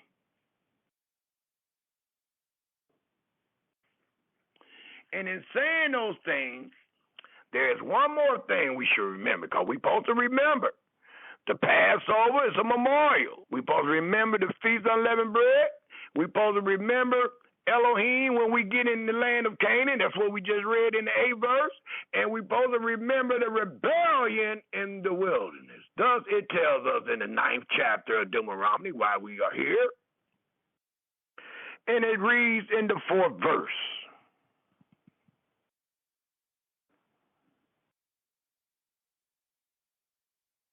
No, let's start at the 3rd, because this verse also established that pillar of cloud and that pillar of fire. And it says, understand therefore this day that Yahweh thy Elohim is he which goeth over before thee as a consuming fire. He shall destroy them, and he shall bring them down before thy face. So shall thou drive them out and destroy them quickly, as Yahweh hath said unto thee. Speak not thy in thy heart, after that Yahweh that Elohim hath cast them out from before thee, saying, for my righteousness, Yahweh hath brought me in to possess this land. And many people teach that, not just dealing with the Passover and the Feast of Unleavened Bread, but in general. They keep teaching that, well, we got to do right to get back in the land. And the Almighty let us know you never made it in the land for your righteousness. Never. And Yahweh required that which is past. He told us in Ezekiel the 20th chapter that you're going to go under the rod like your fathers did in the wilderness. So you will never make it in the land based on your righteousness, because you have none. Thus it reads, speak not in thy heart, after that Yahweh thy Elohim had cast them out before thee, saying, for my righteousness Yahweh had brought me in to possess this singular land, but for the wickedness of these nations Yahweh does drive them out from before thee. Not for thy righteousness, or for the uprightness of thy heart does thy goes to possess their land, but for the wickedness of these nations, Yahweh thy Elohim does drive them out from before thee, and that he may perform. Please take note, they got to get out for him to perform his word, which Yahweh swore unto thy father Abraham, Isaac, and Jacob. And you can find that in Genesis, the 15th chapter.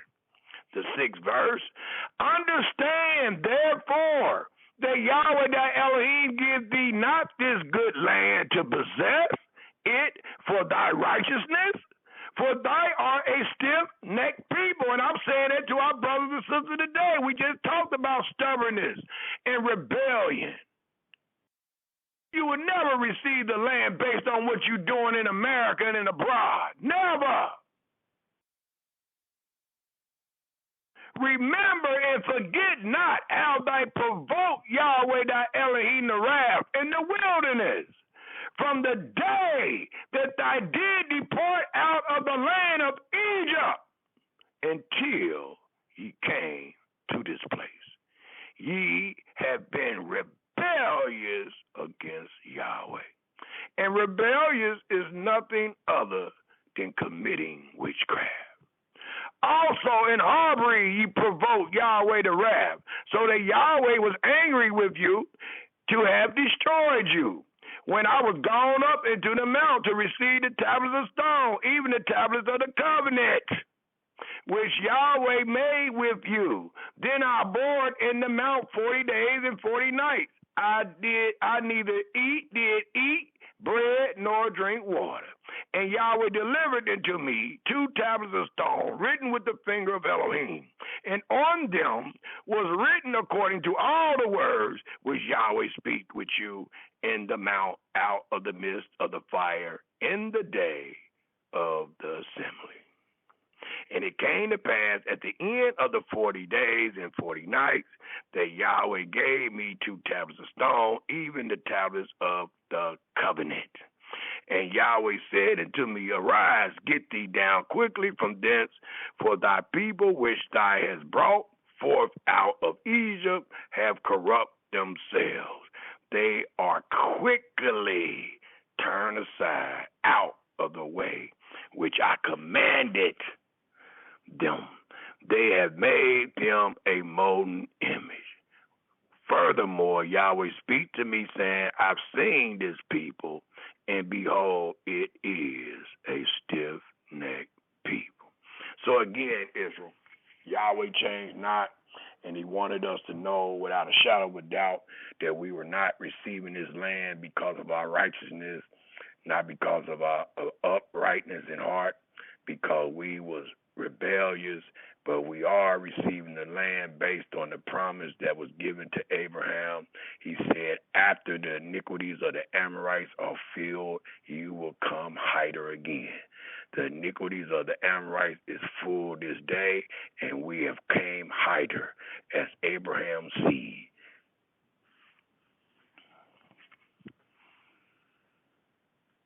It also tells us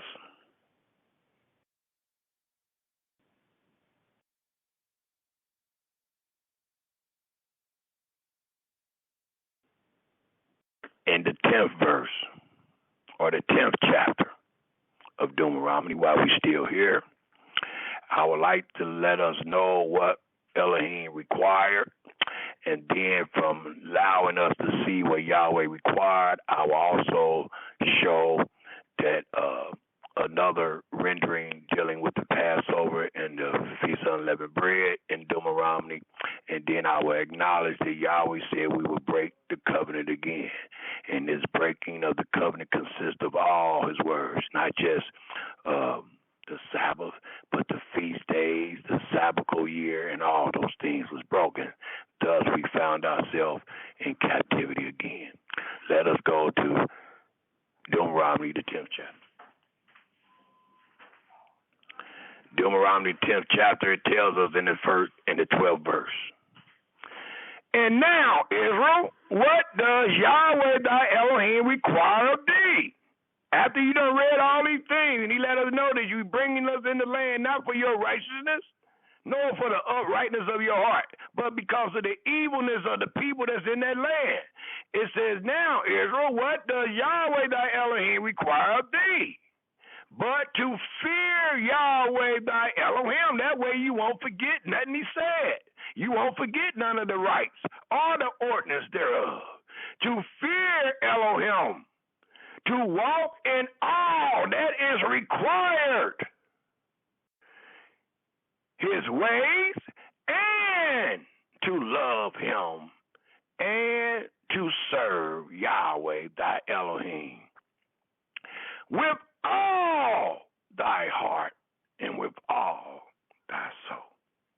And if you are truly serving Yahweh with all your heart and all your soul, you cannot serve Jesus nor anyone else, because you have nothing to give him.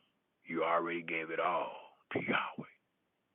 It tells us to keep the commandments of Yahweh and his statutes, which I command thee this day for thy good. You want to do good? You want to know what good consists of? Yahweh commandments, statutes, and judgments. Behold, the heaven of heavens is Yahweh's, thy Elohim, the earth also, with all that therein is. Only after he just told you these things, and you understanding these things, the Almighty let you know something even greater than that. Only Yahweh had a delight in thy fathers to love them, and he chose their seed after them, even you and I, above all people, as it is this day. Circumcise therefore the foreskin of your heart, and be no more stiff-necked, for Yahweh your Elohim is an Elohim of Elohims, a master of, or a Lord of masters, a great Elohim, a mighty and a terrible, which regard not persons, nor taketh a reward. He does execute the judgment of the fatherless and widow, and love the stranger, in giving him food and raiment. Love ye therefore the stranger, for ye were strangers. Please take note.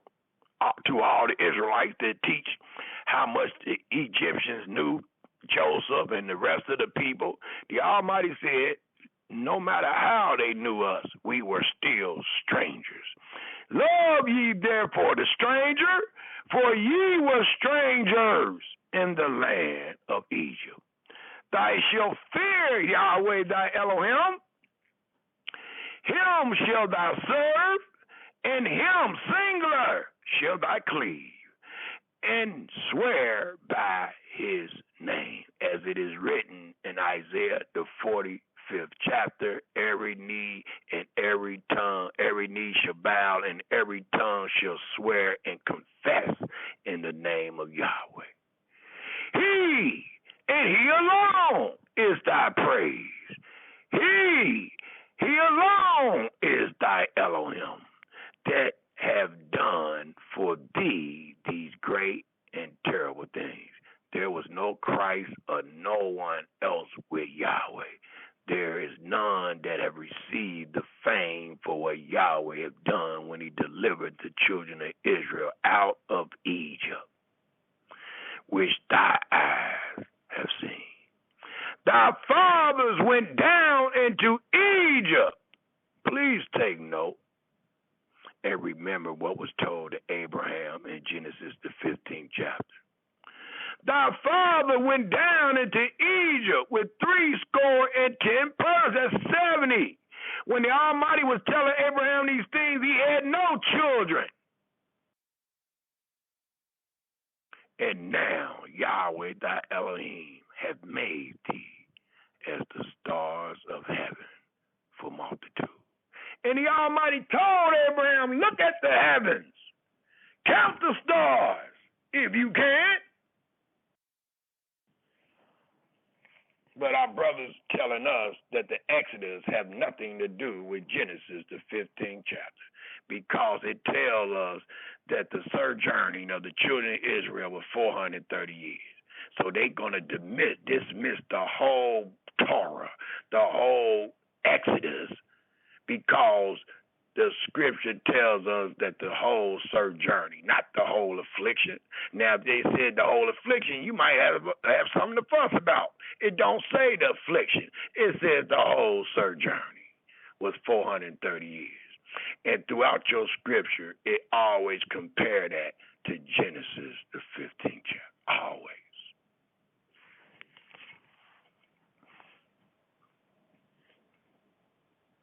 Let us turn our scripture to the 16th chapter of Deuteronomy, while we're in the book of Deuteronomy. And then I want to establish some things that transpire, because we're dealing with the day after. I want to show some things that transpired days after, and how Israel found themselves in the same funky situation. They had to be saved out of it, cleansed again, and thus the Passover and the Feast of Unleavened Bread was done again. But first, let's establish this truth in the beginning. And you will find this truth in Deuteronomy, the 16th chapter, and I will start at the very first verse, and it reads, observe the month of Abib, and keep the Passover unto Yahweh thy Elohim. For in the month of Abib, Yahweh thy Elohim brought thee forth out of Egypt by night. Thou shalt therefore, please take note, sacrifice the Passover unto Yahweh thy Elohim of the flock and the herd in the place, please take note, which Yahweh shall choose to place his name there. That is the only place, Israel. Thou shalt eat no leavened bread with it. 7 days thou shalt eat unleavened bread therewith, even the bread of affliction.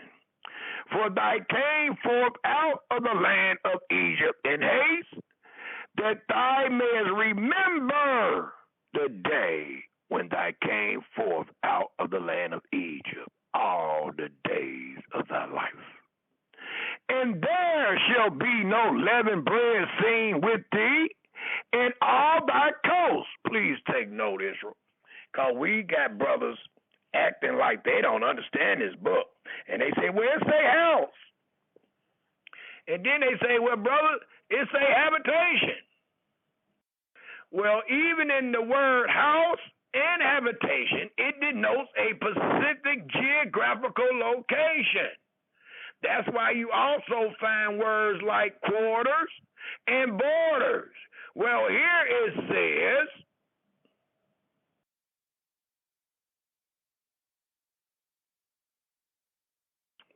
one second, because I lost my place. It says, in the 4th verse again,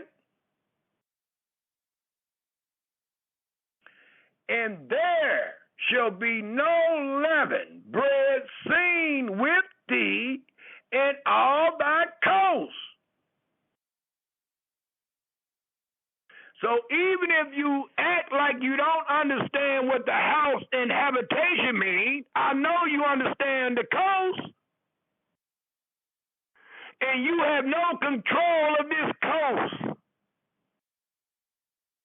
You don't even have control of the city you find yourself in.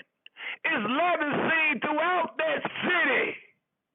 But the Almighty is denoting Israel being in a place that they own, in a place that they possess, in a place that they have inherited, in a place where they were to govern themselves. Thus the command was, there shall be no leaven eaten nor seen in your house, your habitation, your quarters, your borders, nor your coasts. Now how you going to get around that? By just taking it out your house? You are in direct disobedience.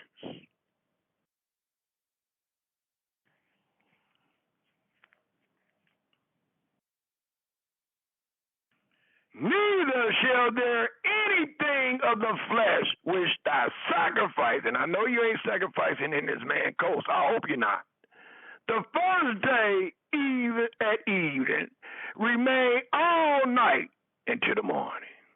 Thou mayest not, please take note of the scriptures, even though you don't want to hear your brother. Take note of the scriptures.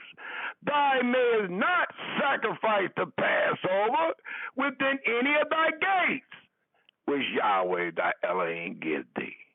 But at the place which Yahweh thy Elohim should choose to place his name in, there, Israel, thou shalt sacrifice the Passover at even, at the going down of the sun, at the season that thou camest forth out of Egypt. And thou shalt roast it in the place, Israel, which Yahweh thy Elohim shall choose. And thou shalt turn in the morning and go into thy tents. 6 days thou shalt eat unleavened bread, and on the 7th day shall be a solemn assembly to Yahweh thy Elohim. Thou shalt do no servile work therein.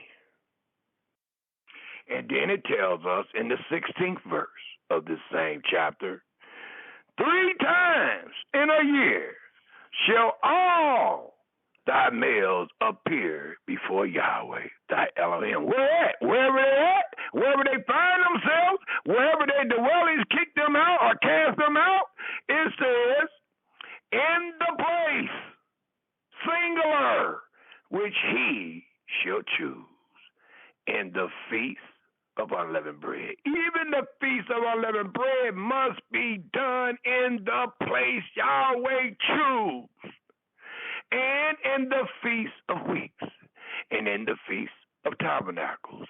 And they, our fathers and our brothers, shall not appear before Yahweh empty. What do that mean?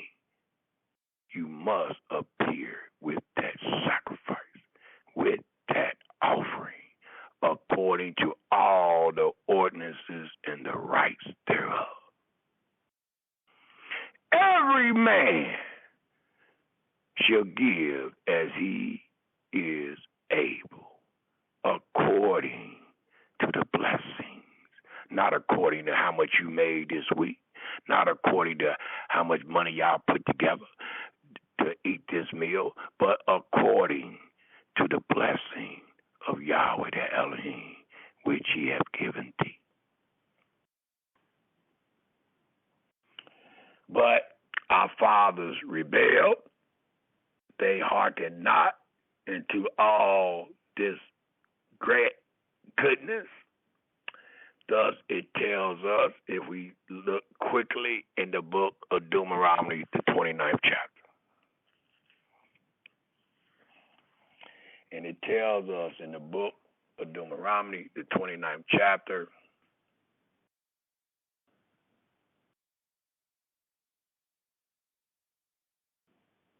and I will start reading due to time restraint. I will start reading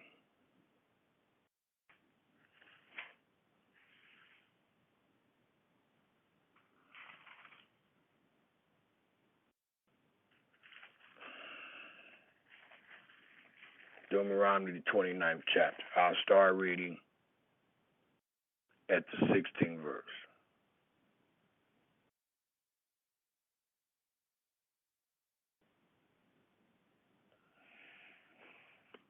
I'll start at the 14th verse.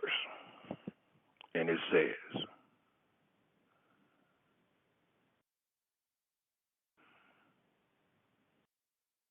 let's start reading at the 12th verse. It says, that thou should enter into the covenant with Yahweh thy Elohim, and into his oath which Yahweh thy Elohim make with thee this day, that he may establish thee today. This is the day he actually chose us. We are known as the chosen ones. And a lot of times the people think the law denotes us, but the law denotes us as a covenant people. It denotes the status of us. That's what the law actually denotes. Those covenant people was under those laws. And it says this, that he may establish thee today for a special people, the 13th verse, and to himself, and that he may be unto thee a Elohim as he hath said unto thee, and as he hath sworn unto thy fathers, Abraham, Isaac, and Jacob. Neither with you only do I make this covenant and this oath, but with him that stand here with us this day before Yahweh our Elohim, and also with him that is not here with us this day, meaning they are not born. But ye know how we have dwelt in the land of Egypt, and how we came through the nations which ye passed by. And ye have seen their abominations and their idols, wood and stone, silver and gold, which were among them. Lest there should be among you men or women or family or tribe who heart turn away this day from Yahweh our Elohim and go and serve the gods of these nations. Lest there should be among you a root that bear gall and wormwood. And it come to pass when he hear the words of this curse, as many of us have done foolishly, that he bless himself in his heart, saying, I shall have peace. Though I walk in the imagination of my heart, to add drunkenness to thirst. Yahweh will not spare him, but then the anger of Yahweh and his jealousy shall smoke against that man, and all the curses that are written in this book shall lay upon him, and Yahweh shall blot out his name from under heaven. And Yahweh shall separate him into evil out of all the tribes of Israel, according to all the curses of the covenant that are written in this book of the law. So that the generation to come, so it lets you know, even though it say generation after generation, if you mess up, it's going to stop in that generation. Now we reading about another generation, and it says this, so that the generation to come of your children, that shall rise up after you, and the stranger that shall come from a far land. Please take note where the stranger coming from.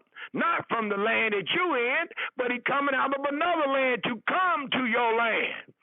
And it says, shall say when they see the plagues of that land, a particular land, and the sicknesses which Yahweh have laid upon it, and that the whole land thereof is brimstone. Not the whole world, the land. Brimstone and salt and burning, that it is not sown, nor bare, nor any grass grows therein, like the overthrow of Sodom and Gomorrah, Admah and Zeman, which Yahweh overthrew in his anger and in his wrath.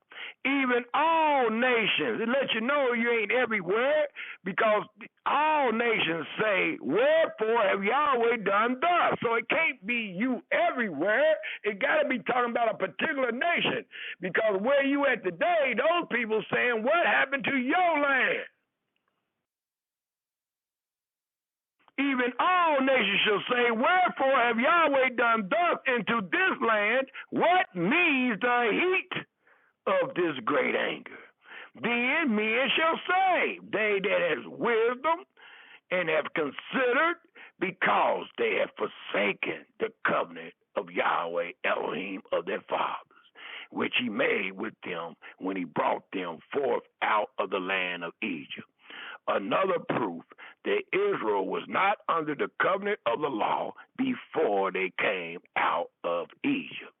For they went and served other gods and worshipped them, gods whom they knew not, and whom he had not given unto them. So Yahweh have never given us anyone else to worship.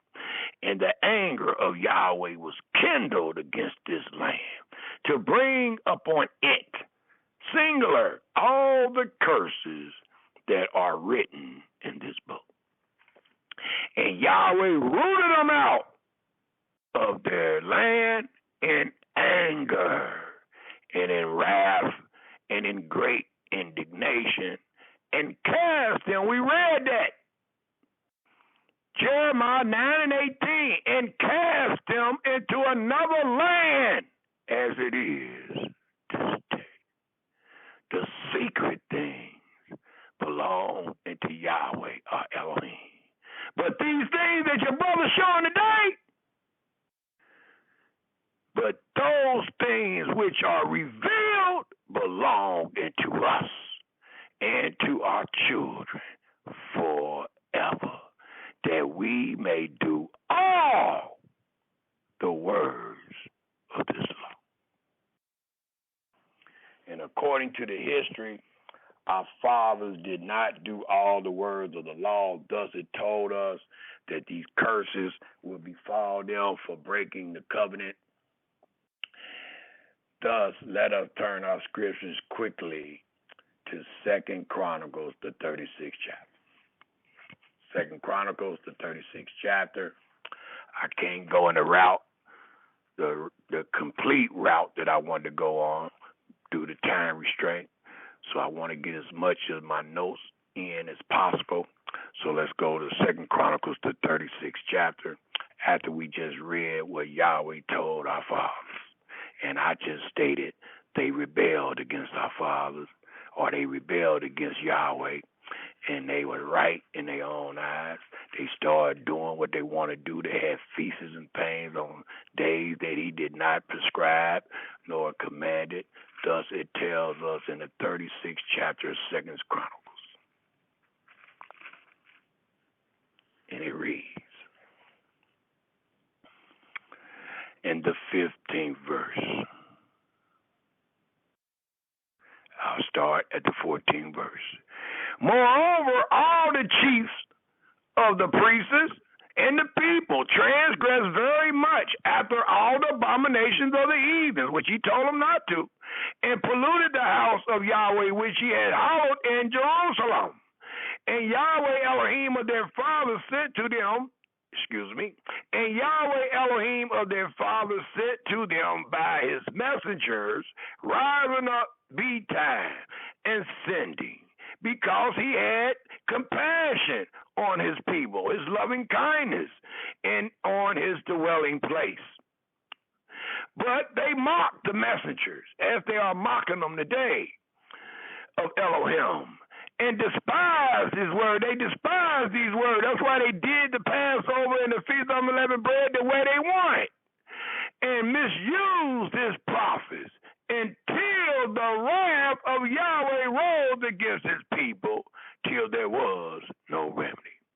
Therefore he brought upon them the king of the Chaldees, who slew their young men with the sword in the house of their sanctuary, and had no compassion on young men or maidens, old men or him that stooped for age. He gave them all into his hand, because Yahweh is not a respect of person. And all the vessels of the house of Elohim, great and small, and the treasures of the house of Yahweh, and the treasures of the king and of his princes, all these he brought to Babylon. And they burnt the house of Elohim, and brake down the walls of Jerusalem, and burnt all the palaces thereof with fire, and destroyed all the goodly vessels thereof. And them that had escaped from the sword carried he away to Babylon, where they were servants. When you are in the enemy land, you are their servants, and you cannot serve two masters in one house. And his sons into the reign of the kingdom of Persia. So it said that we were servants to Babylon into the reign of Persia. He did not say we are servants to the Babylonians and the Persians, but we were servants of the Babylonians until the reign of the kingdom of Persia. And we were servants of Babylon to fulfill the word of Yahweh by the mouth of Jeremiah. And that word you can find in Jeremiah, the 25th chapter. But it says, to fulfill the word of Yahweh by the mouth of Jeremiah, until the land had enjoyed her Sabbaths. Leviticus, the 26th chapter, the 34th, the 35th, and the 43rd verse is compared to this 21st verse. Until the land had enjoyed her Sabbaths. For as long as she lay desolate, she kept Sabbaths, to fulfill 70 years, 70 Israel. So allow us to know that our fathers forsook the Almighty. They forgot the Almighty, to where the Almighty had to bring all the words of the curses upon Israel. Once they did their time, if we turn our book, matter of fact, we're right there. The very next book is Ezra. Let's look into Ezra. And let's take a look at the 7th chapter of Ezra. Because the scripture told us that we were going to be under this affliction in the north, under the Babylonians, until the reign of the Persians. Well, Ezra is going to speak about the reign of the Persians. And it's going to allow us to know that Yahweh meant what he said, and he said what he meant, because the Persians are the ones that's going to let us go back to our land to build the temple, because the 70 years is over, has been accomplished. Thus it tells us in Ezra, the 7th chapter, we all turn there quickly, and it tells us in the 21st verse, and I, even I, Artaxerxes, the king, do make a decree. If you read all of 2 Chronicles 36, it allows you to know that the Persian rulers was going to make a decree, and that decree was going to be based on Israel going back over the river to set up their land. It says, I, even I, Artaxerxes, the king, do make a decree to all the treasures which are beyond the river, that whatsoever Ezra the priest, the scribe of the law of Elohim of heaven shall require of you it be done speedily. Into 100 talents of silver, into 100 measures of wheat, and to 100 baths of wine, into 100 baths of oil, and salt without prescribing how much. Whatsoever is commanded by the Elohim of heaven, let it be diligently done for the house of the Elohim of heaven. For why should there be wrath against the realm of the king and his son? Also, we certify you that touching any of the priests and Levites, singers, porters, Nithims, or ministers of this house of Elohim, it shall not be lawful to impose toll, tribute, or custom upon them. Please take note of these next few verses. And thy Ezra, after the wisdom of thy Elohim that is in thy hand, set magistrates and judges, which may judge all the people where? In Egypt, in Babylon, in America. Well, what about Persia? They ain't even in Persia as captives. What about Persia? It says, and thy Ezra, after the wisdom of thy Elohim that is in thy hand, set magistrates and judges, which may judge all the people that are beyond the river. That was us. All such as know the laws of thy Elohim, and teach ye them that know them not. Now, how in the heck we under the covenant of the law coming out of Babylon and the people don't even know the law? And and whosoever will not do the law of thy Elohim and the law of the king, let judgment be executed speedily upon him, whether it be into death or to banishment or to confiscation of goods or to imprisonment. So it lets us know here that the decree went out that Israel was to go back over the river to their land and to set up their land and the temple. And this Persian king that made the decree is allowing us to know, we that have eyes that can see, that Israel could only do those things once they crossed back over to the river, back into their land. And he asked the brother to pray for him for doing such things that he is doing. Blessed be Yahweh Elohim of our fathers, which have put such a thing as this in the king's heart, to beautify the house of Yahweh, which is in Jerusalem.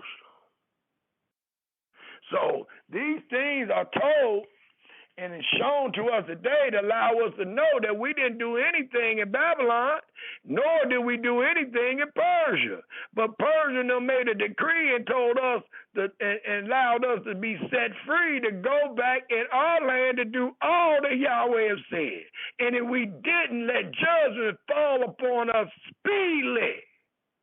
But he never said do it in his land. Thus we find in the 6th chapter, if we turn back a chapter,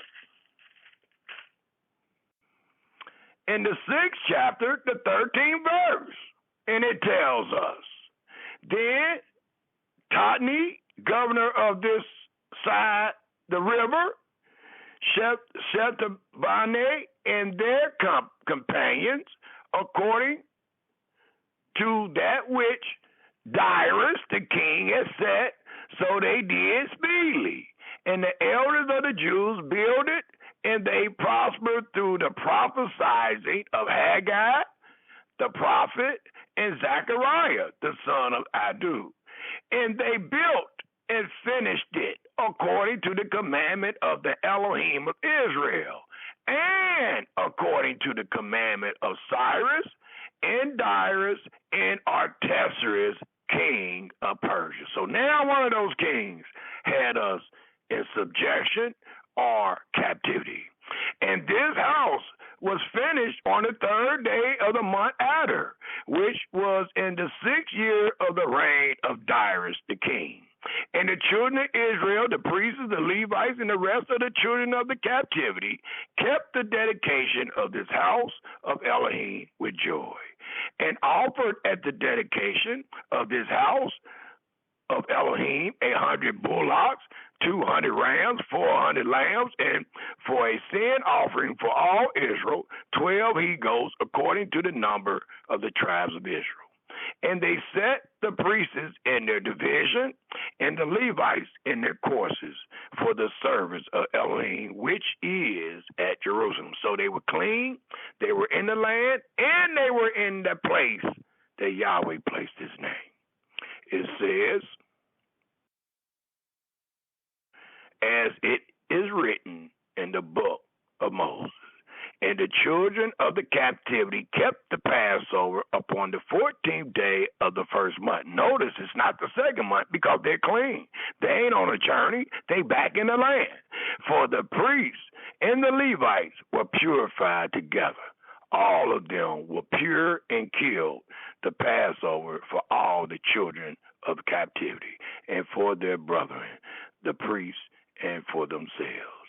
And the children of Israel, which were come again out of captivity, and all such as had separated themselves. Please take note, we had to be separated to keep such holy feasts, and to them from the filthiness of the heathen of the land, to seek Yahweh Elohim of Israel, did eat, and kept the feast of unleavened bread 7 days with joy.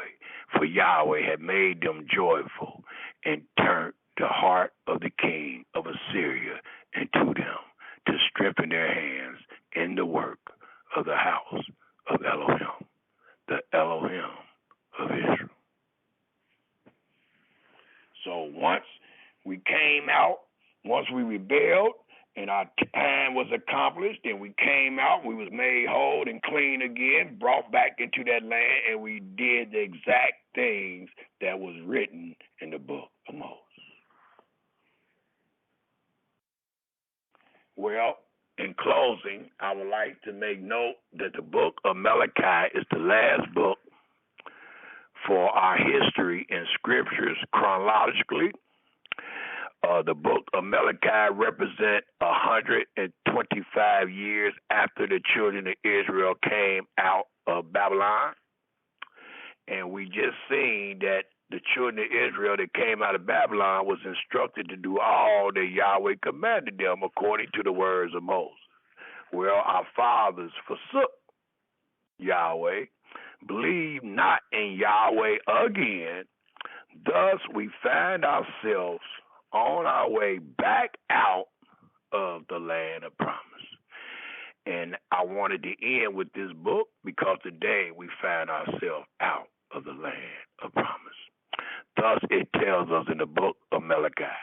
I would like to start at the first chapter, the 6th verse. Bear with me because I'm going to read a little fast, but I'm giving you what I'm reading. That way you can take it down and you can read it yourself slowly. But in first Malachi, the first chapter of Malachi, the 6th verse to the 14th verse, it reads, a son honor his father, and a servant his master. If then I be a father, where is my honor? And if I be a master, where is my fear? Said Yahweh of hosts.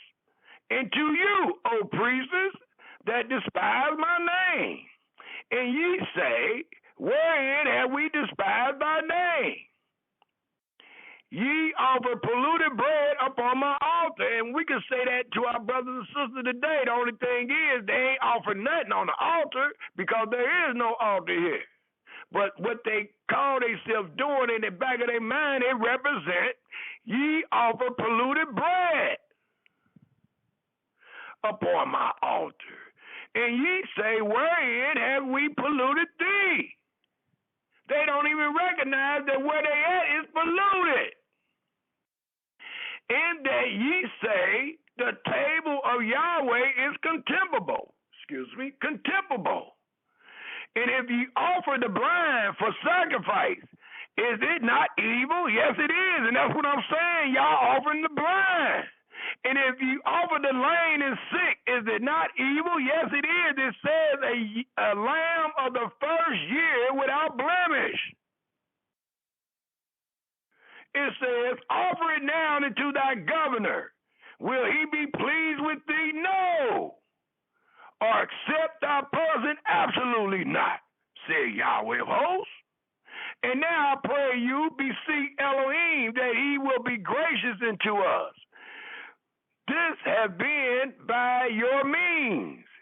Will he regard your person? Absolutely not, said Yahweh of hosts.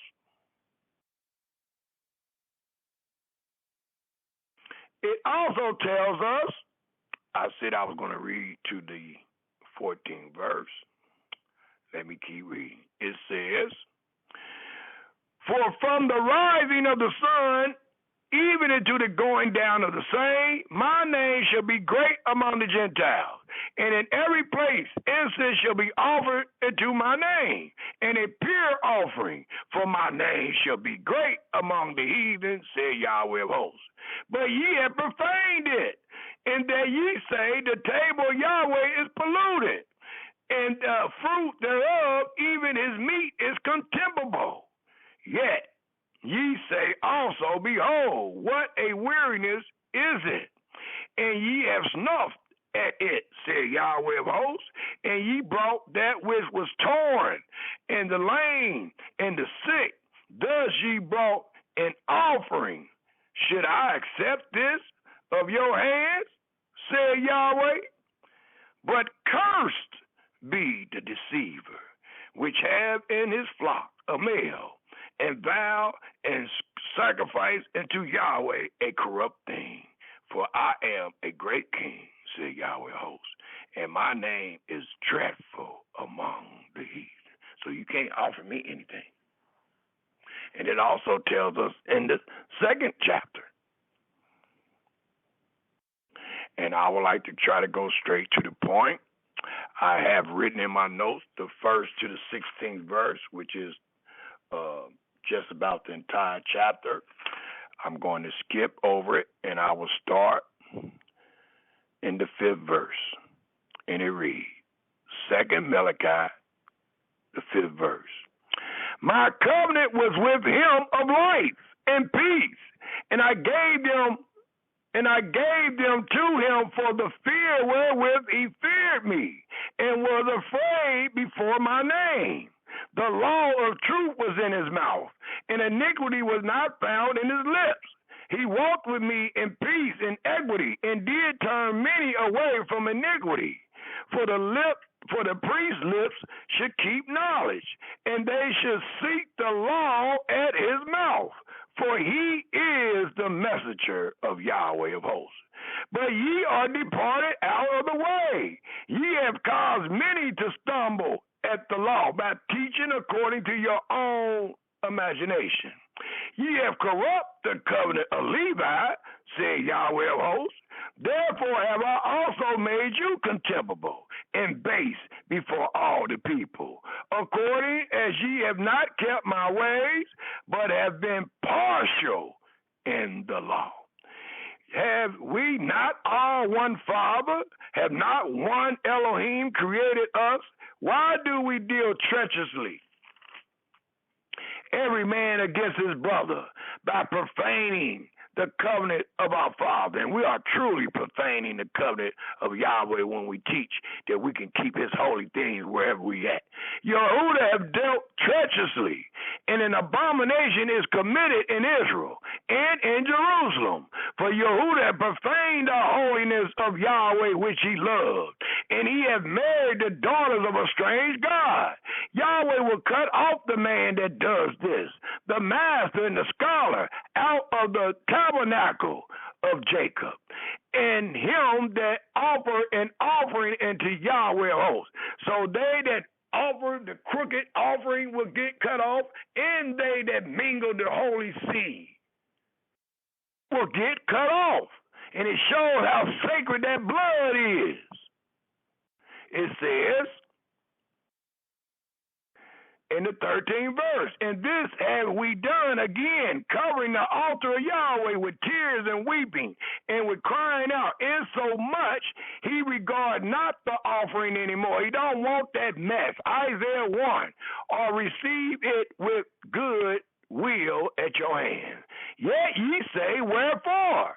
Because Yahweh hath been witness between thee and the wife of thy youth, against whom thou hast dealt treacherously.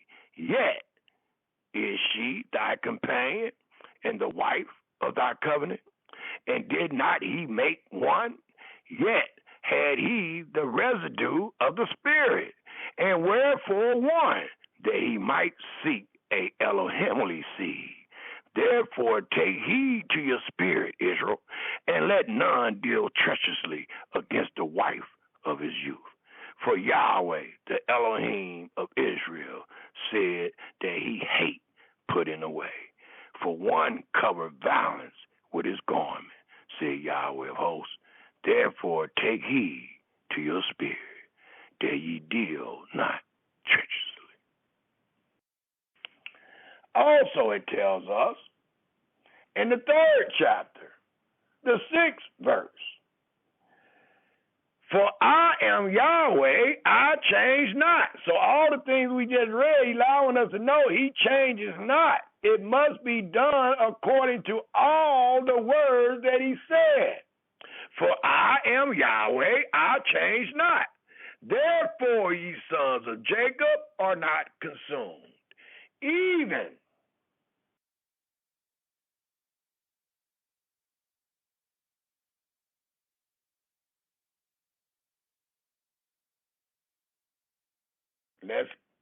I wanted to read that 6, but let me keep reading. The 7th verse says, even from the days of your fathers, ye have gone away from my ordinances. And that's what we're speaking about.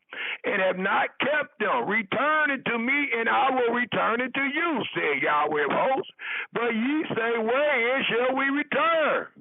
Will a man rob Elohim? Yes, he will. And I know some groups. They call themselves Israel, and they collecting tithes every week. It says, will a man rob Elohim? Yet ye have robbed me. But ye say, wherein have we robbed thee? In tithes and offerings. Ye are cursed with a curse, for ye have robbed me, even this whole nation.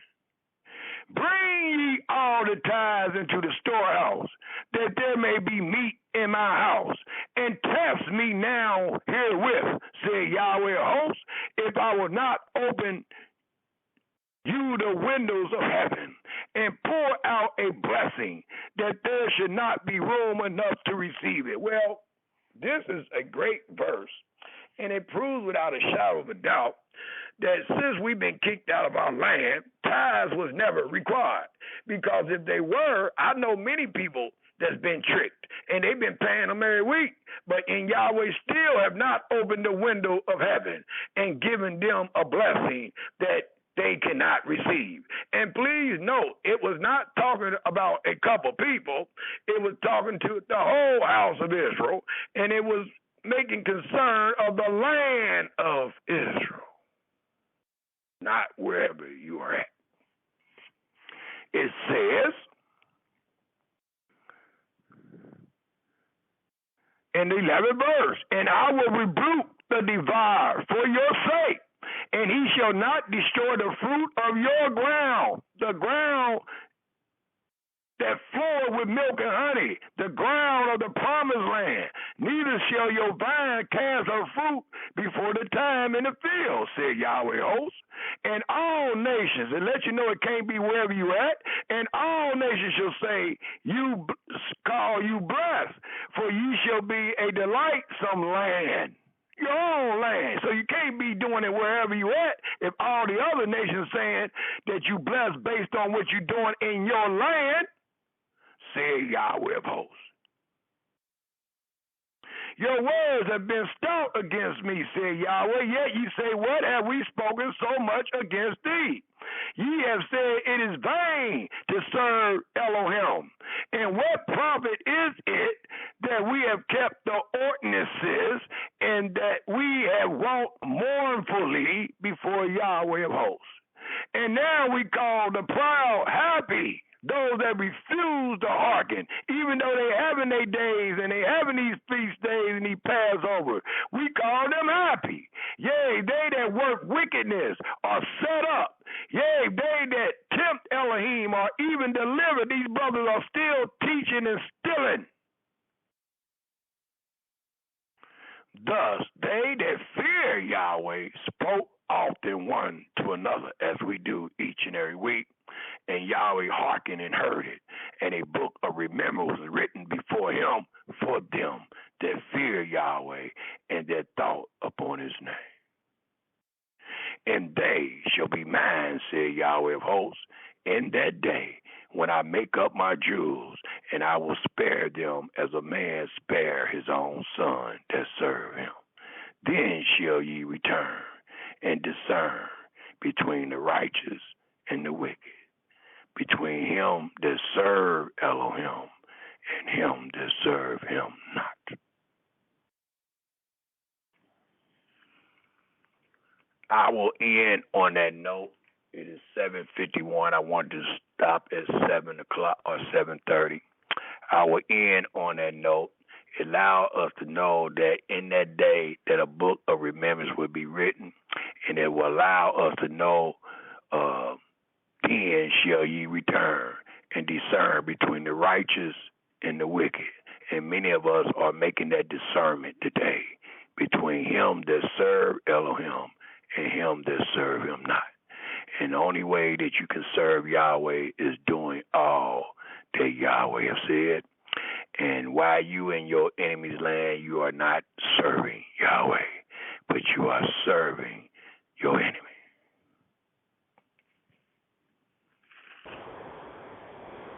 That will be the end of the presentation, and we will end on that note to allow the people to respond with comments and questions. Are there any comments or questions? Hallelujah. This is Mikael from New Mexico. Shalom, everyone. Shalom, shalom. I just want to say, Mr. Brother, you make it so clear, man. I have no questions. Hallelujah. Yeah, we can always make comments, though. You just made a comment. Appreciate you. Is there any other comments or questions? See what you got now. Is there any other comments or questions dealing with the day after? Because the reason I named it that, to show us what followed after our fathers never follow after us. And the only reason they is not following after us is because we are not commanded to do so. But when our fathers was commanded to do so, all the freedom and liberation followed them. But it never followed us. So is there any comments or questions? Or do we all understand what your brother was just trying to show? We are never freed or liberated after we keep all these Passovers and Feasts of Unleavened Bread. Hallelujah. Right. Hallelujah. Yes. And that's what the memorial supposed to represent. The memorial don't just represent what Yahweh did to them. It represents that we are recipients of freedom and liberation. So where your children was going to ask you, what means you by this service, you supposed to tell them this is what Yahweh did for us. That's how we got free, son. That's how we own this land. Is there any comments or questions? I'm hearing comments in the background. Is there any comments or questions? It's two. You one penny. Almost.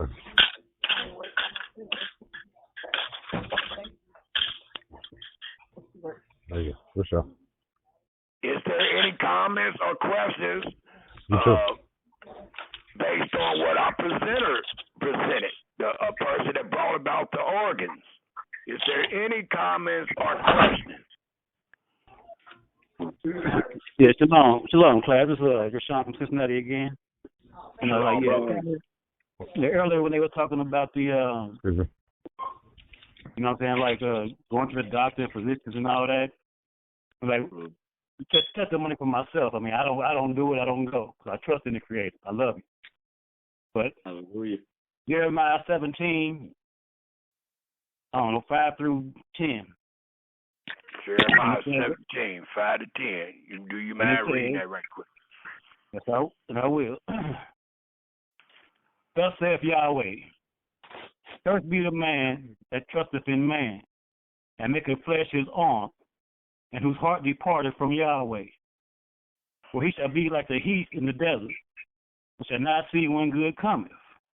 But shall inhabit the parched places in the wilderness, in a salt land and not inhabited.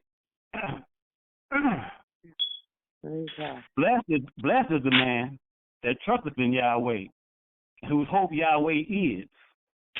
For he shall be as a tree planted by the waters, and that spreadeth out of her roots by the river. And shall not see when heat cometh, but her leaf shall be green, and shall not be purple in the year of drought. Neither shall cease from yielding fruit.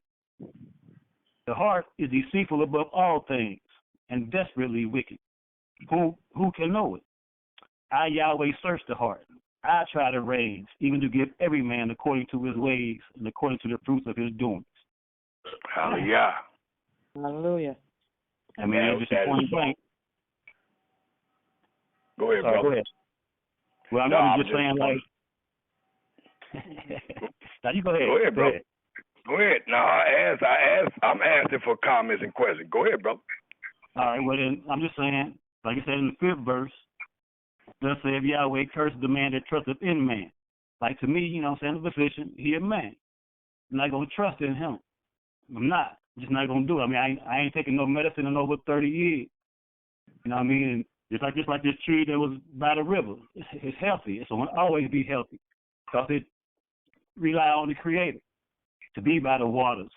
You know what I'm saying? You don't worry when heat comes. When I get sick, I don't worry. I just pray to Yah and wait it out because it might be something I did to why I'm sick. So you know, I sit back and I praise Yah and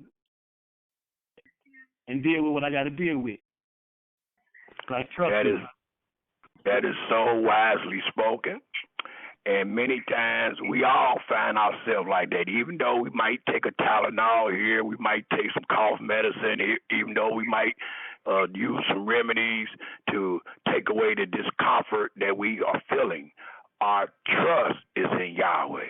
And most times, many of us can testify that He has brought us through it.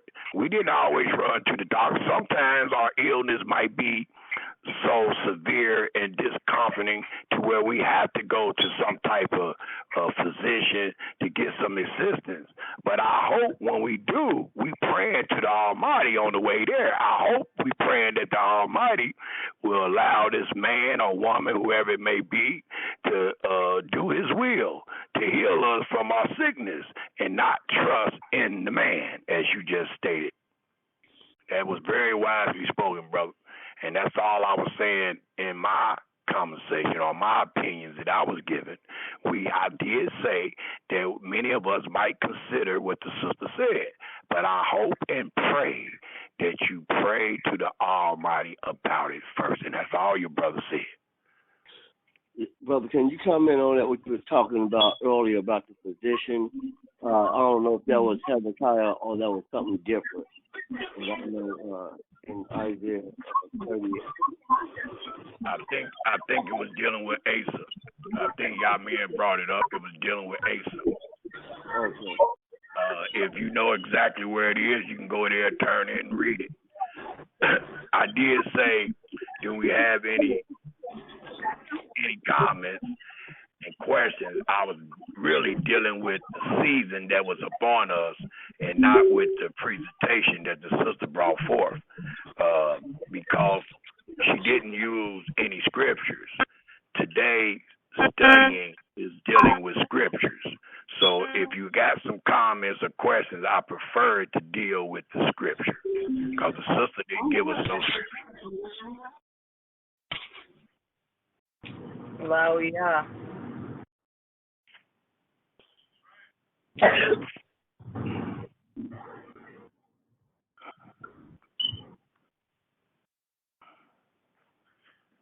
Is there any comments or questions? Turn left on News Road. Then I couldn't hear you.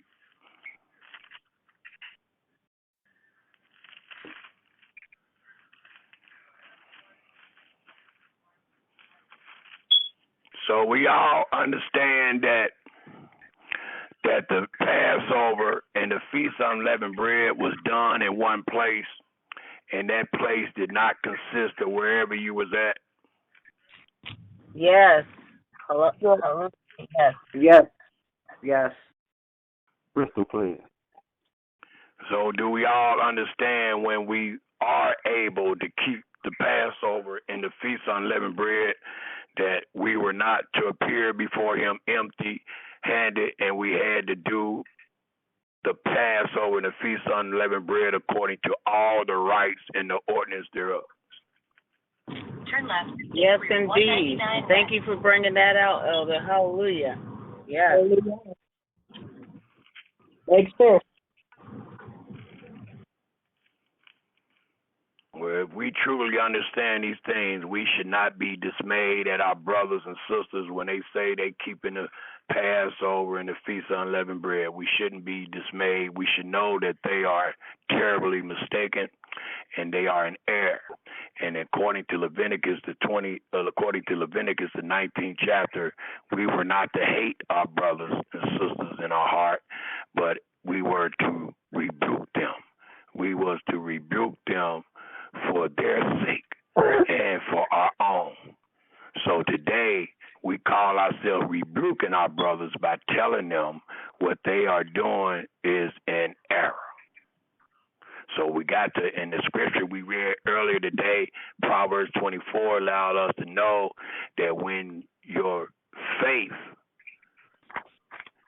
and your strength is faint, you will not do these things. You will not rebuke your brother.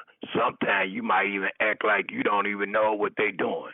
And the Almighty said that is when a man's strength is fainted. But if you are truly strong in the Most High, you will deliver your brother from death by telling them what Yahweh said. Yes. Hallelujah. Shalom, shalom. This is Deborah in Virginia.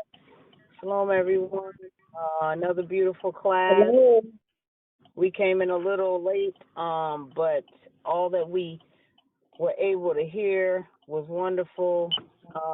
We're in agreement, and thank you for how you made that point that we're a guest at the Most High's feet. That was beautiful.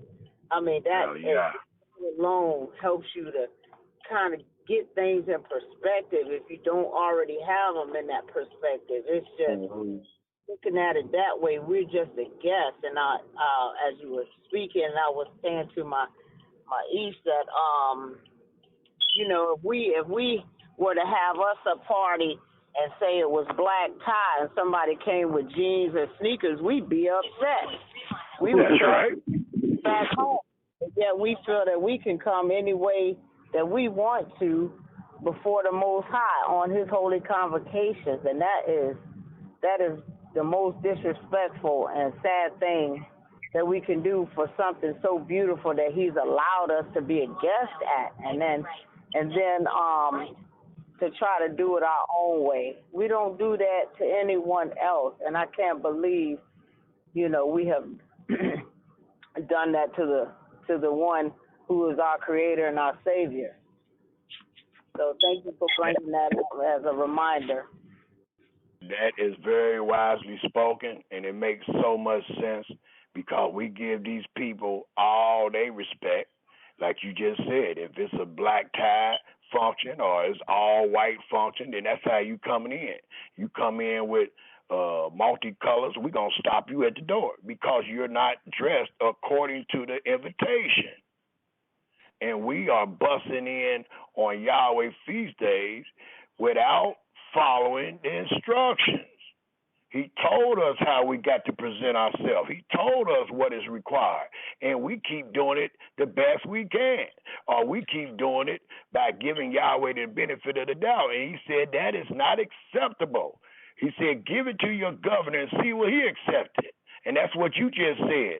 Go to one of these places that's supposed to be a black tie or whatever and come dressed wrong. Or come in there with some jeans and some Timberland boots and see or jeans and some gym shoes and see that they turn you around. Right now today. Yes. Yes. And we won't even feel no kind of way about it. But now that we've been in Christianity, where they said, come as you are. You could come as you are. The Most High don't care. The Most High accept you any way you want. And that's a lie, too. A lie. Yes, it is, bro. You go in there dressed up any kind of way, they'll put you in the back of the church, or they'll put you out of thought. You know, out of thought. That's cute. That's what they're trying to do. Yep. Yeah. Yes. Yes, that was very wisely spoken, sister, and I'm glad that it touched some of our hearts, because I have taught that before, that we are the guests. We are invited out of all the people on the face of the earth. We are invited, and you mean we can't dress up like he told us? You mean we can't do what he said when we are the only people on the face of the earth invited to these feasts? Hello? Yes. Go ahead, sister. Hi, this is Shanika from Georgia. Again, I'm still learning, and I'm getting everything. I need to work on my patience with them. I get so upset with them, with adding words, adding their, making the script to their way. And they're not following the instructions. And they saying they're doing it the best they can and practicing. And I get angry with that. I had an argument with someone yesterday, as a matter of fact, because he was saying we have to practice. And I'm like, no, it never said that. The practice. Practice. And in the beginning, it was in Psalms, you were saying that we just give them the scriptures. I think it was 77 that, we have to let them know. Yes. If I'm correct. We have to let them know. That's something I'm working on. And I try to let them know the best way I can. Well, not the best way I can. I read what y'all says. Tell them what y'all say, and that's it. And they just take it and twist it all the way. Just twist everything around. And I get so upset with that. Well, you're doing more. You're doing more than you actually can. And what I mean by that is, sister, you done did your job when you tell them. I can be on social media fussing and arguing with people all day, and I don't. And I don't have a lot of people arguing with me. Why? Because these are not my words. Now, if this was my word and this is my name that I'm trying to uphold, then I might argue. I might even get in a fight with you because I'm worrying about me. But this is Yahweh, and Yahweh already instructed his children, and he instructed them by telling them to tell them if they hear or forbear. It does not tell us to tell them until they agree. It does not tell us to tell them until they say something to you that is pleasing. The Almighty said they ain't going to respond like that. Read Ezekiel, the 3rd chapter again, the 2nd and 3rd chapter again, and it would tell you who you are dealing with. And a scorpion is not going to agree with you. Buyers and thorns is not going to agree with you. is letting you know the comeback that you will receive from them. A scorpion bites, a thorn hurts. So that's what you got coming from them. The Almighty said, be strong, though, and be not like them. So you got to tell them. And when you tell them, most times, as we read yesterday, if you rebuke a wise man, he will love you. If you rebuke a fool, he will hate you. So if you arguing and all that about the words of the Most High, more likely you're talking to a fool that don't understand these words. So don't. It's another scripture I love to use. It's in the book of Proverbs, and it tells us not to answer a fool according to his folly, lest ye make him wise in his own conceit. Did you hear that? Yeah. Answer not a fool according to his folly, lest ye make him wise. Once he start arguing with you and you arguing back, guess what? You're going to have about 4 or 5 more comments following the fool because you making him wise in his own conceit. Tell him and get on with your business. Don't stay on no page. Don't stay on no page and no post where you getting countless of people putting foolishness on there, because they following him because you don't allow them to be wise in his own conceit. If you told him and went on by your business, all those other people wouldn't be getting on the post talking about, yeah, you're right, brother. Yeah, you're right, brother. Yeah, you're right, brother. And he wrong all along. Yeah. Wow. Hallelujah. And allowing them to post on the New Testament stuff, you know. Yeah, they're going to bring all of it because you done allowed them to be wise in their own conceit. They're going to bring out Matthew, Revelation, and everything. I don't even read. But they wouldn't be able to do that. But they wouldn't be able to do that if you would have told them if they hear or forbear and went on about your business. See, you had to stay there. You got to stay there and keep reasoning with them. And next thing you know, they getting wise in their own conceit. The conceit mean they wrong, but they wise in their wrongness because you allow them to be. And don't know nothing. So the Almighty gave us the perfect instruction. Tell them if they hear or forbear. He did not say tell them until they agree with you. That is not written. Okay. So stay strong, little sis. Keep telling them what you know, but go on by your business. That's okay. Yes. Is there any other comments or questions? Great comments, great questions.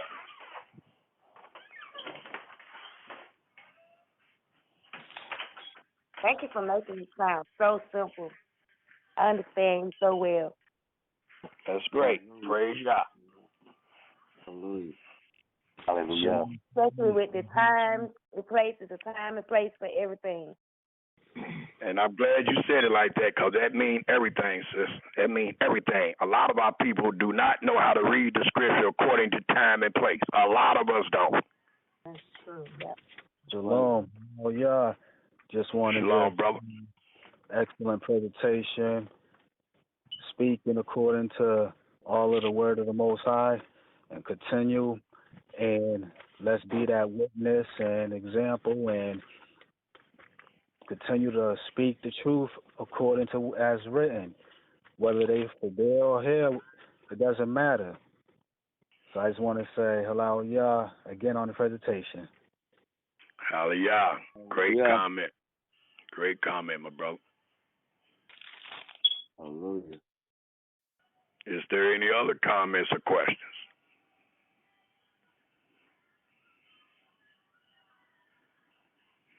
And I just want y'all to know I didn't want to side a sister on her presentation.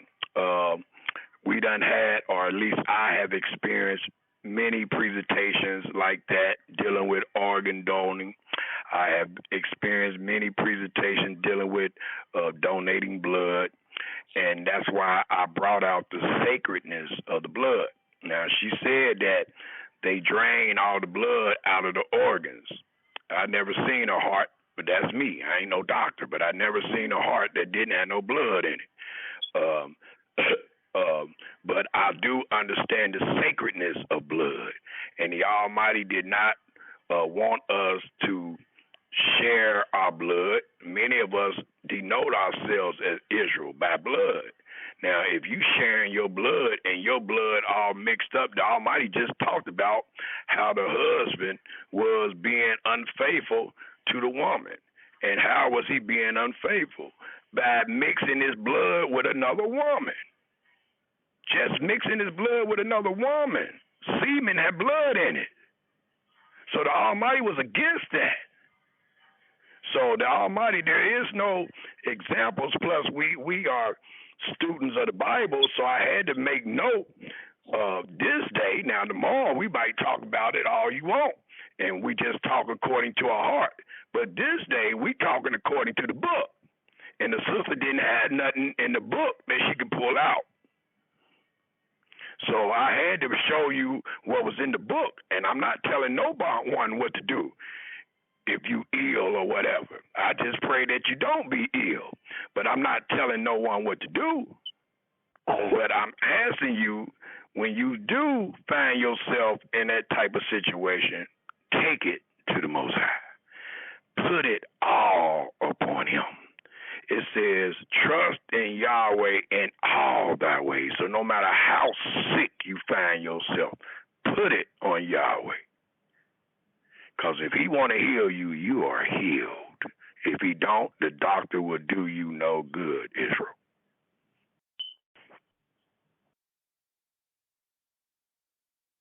Hallelujah. Is there any other comments or questions?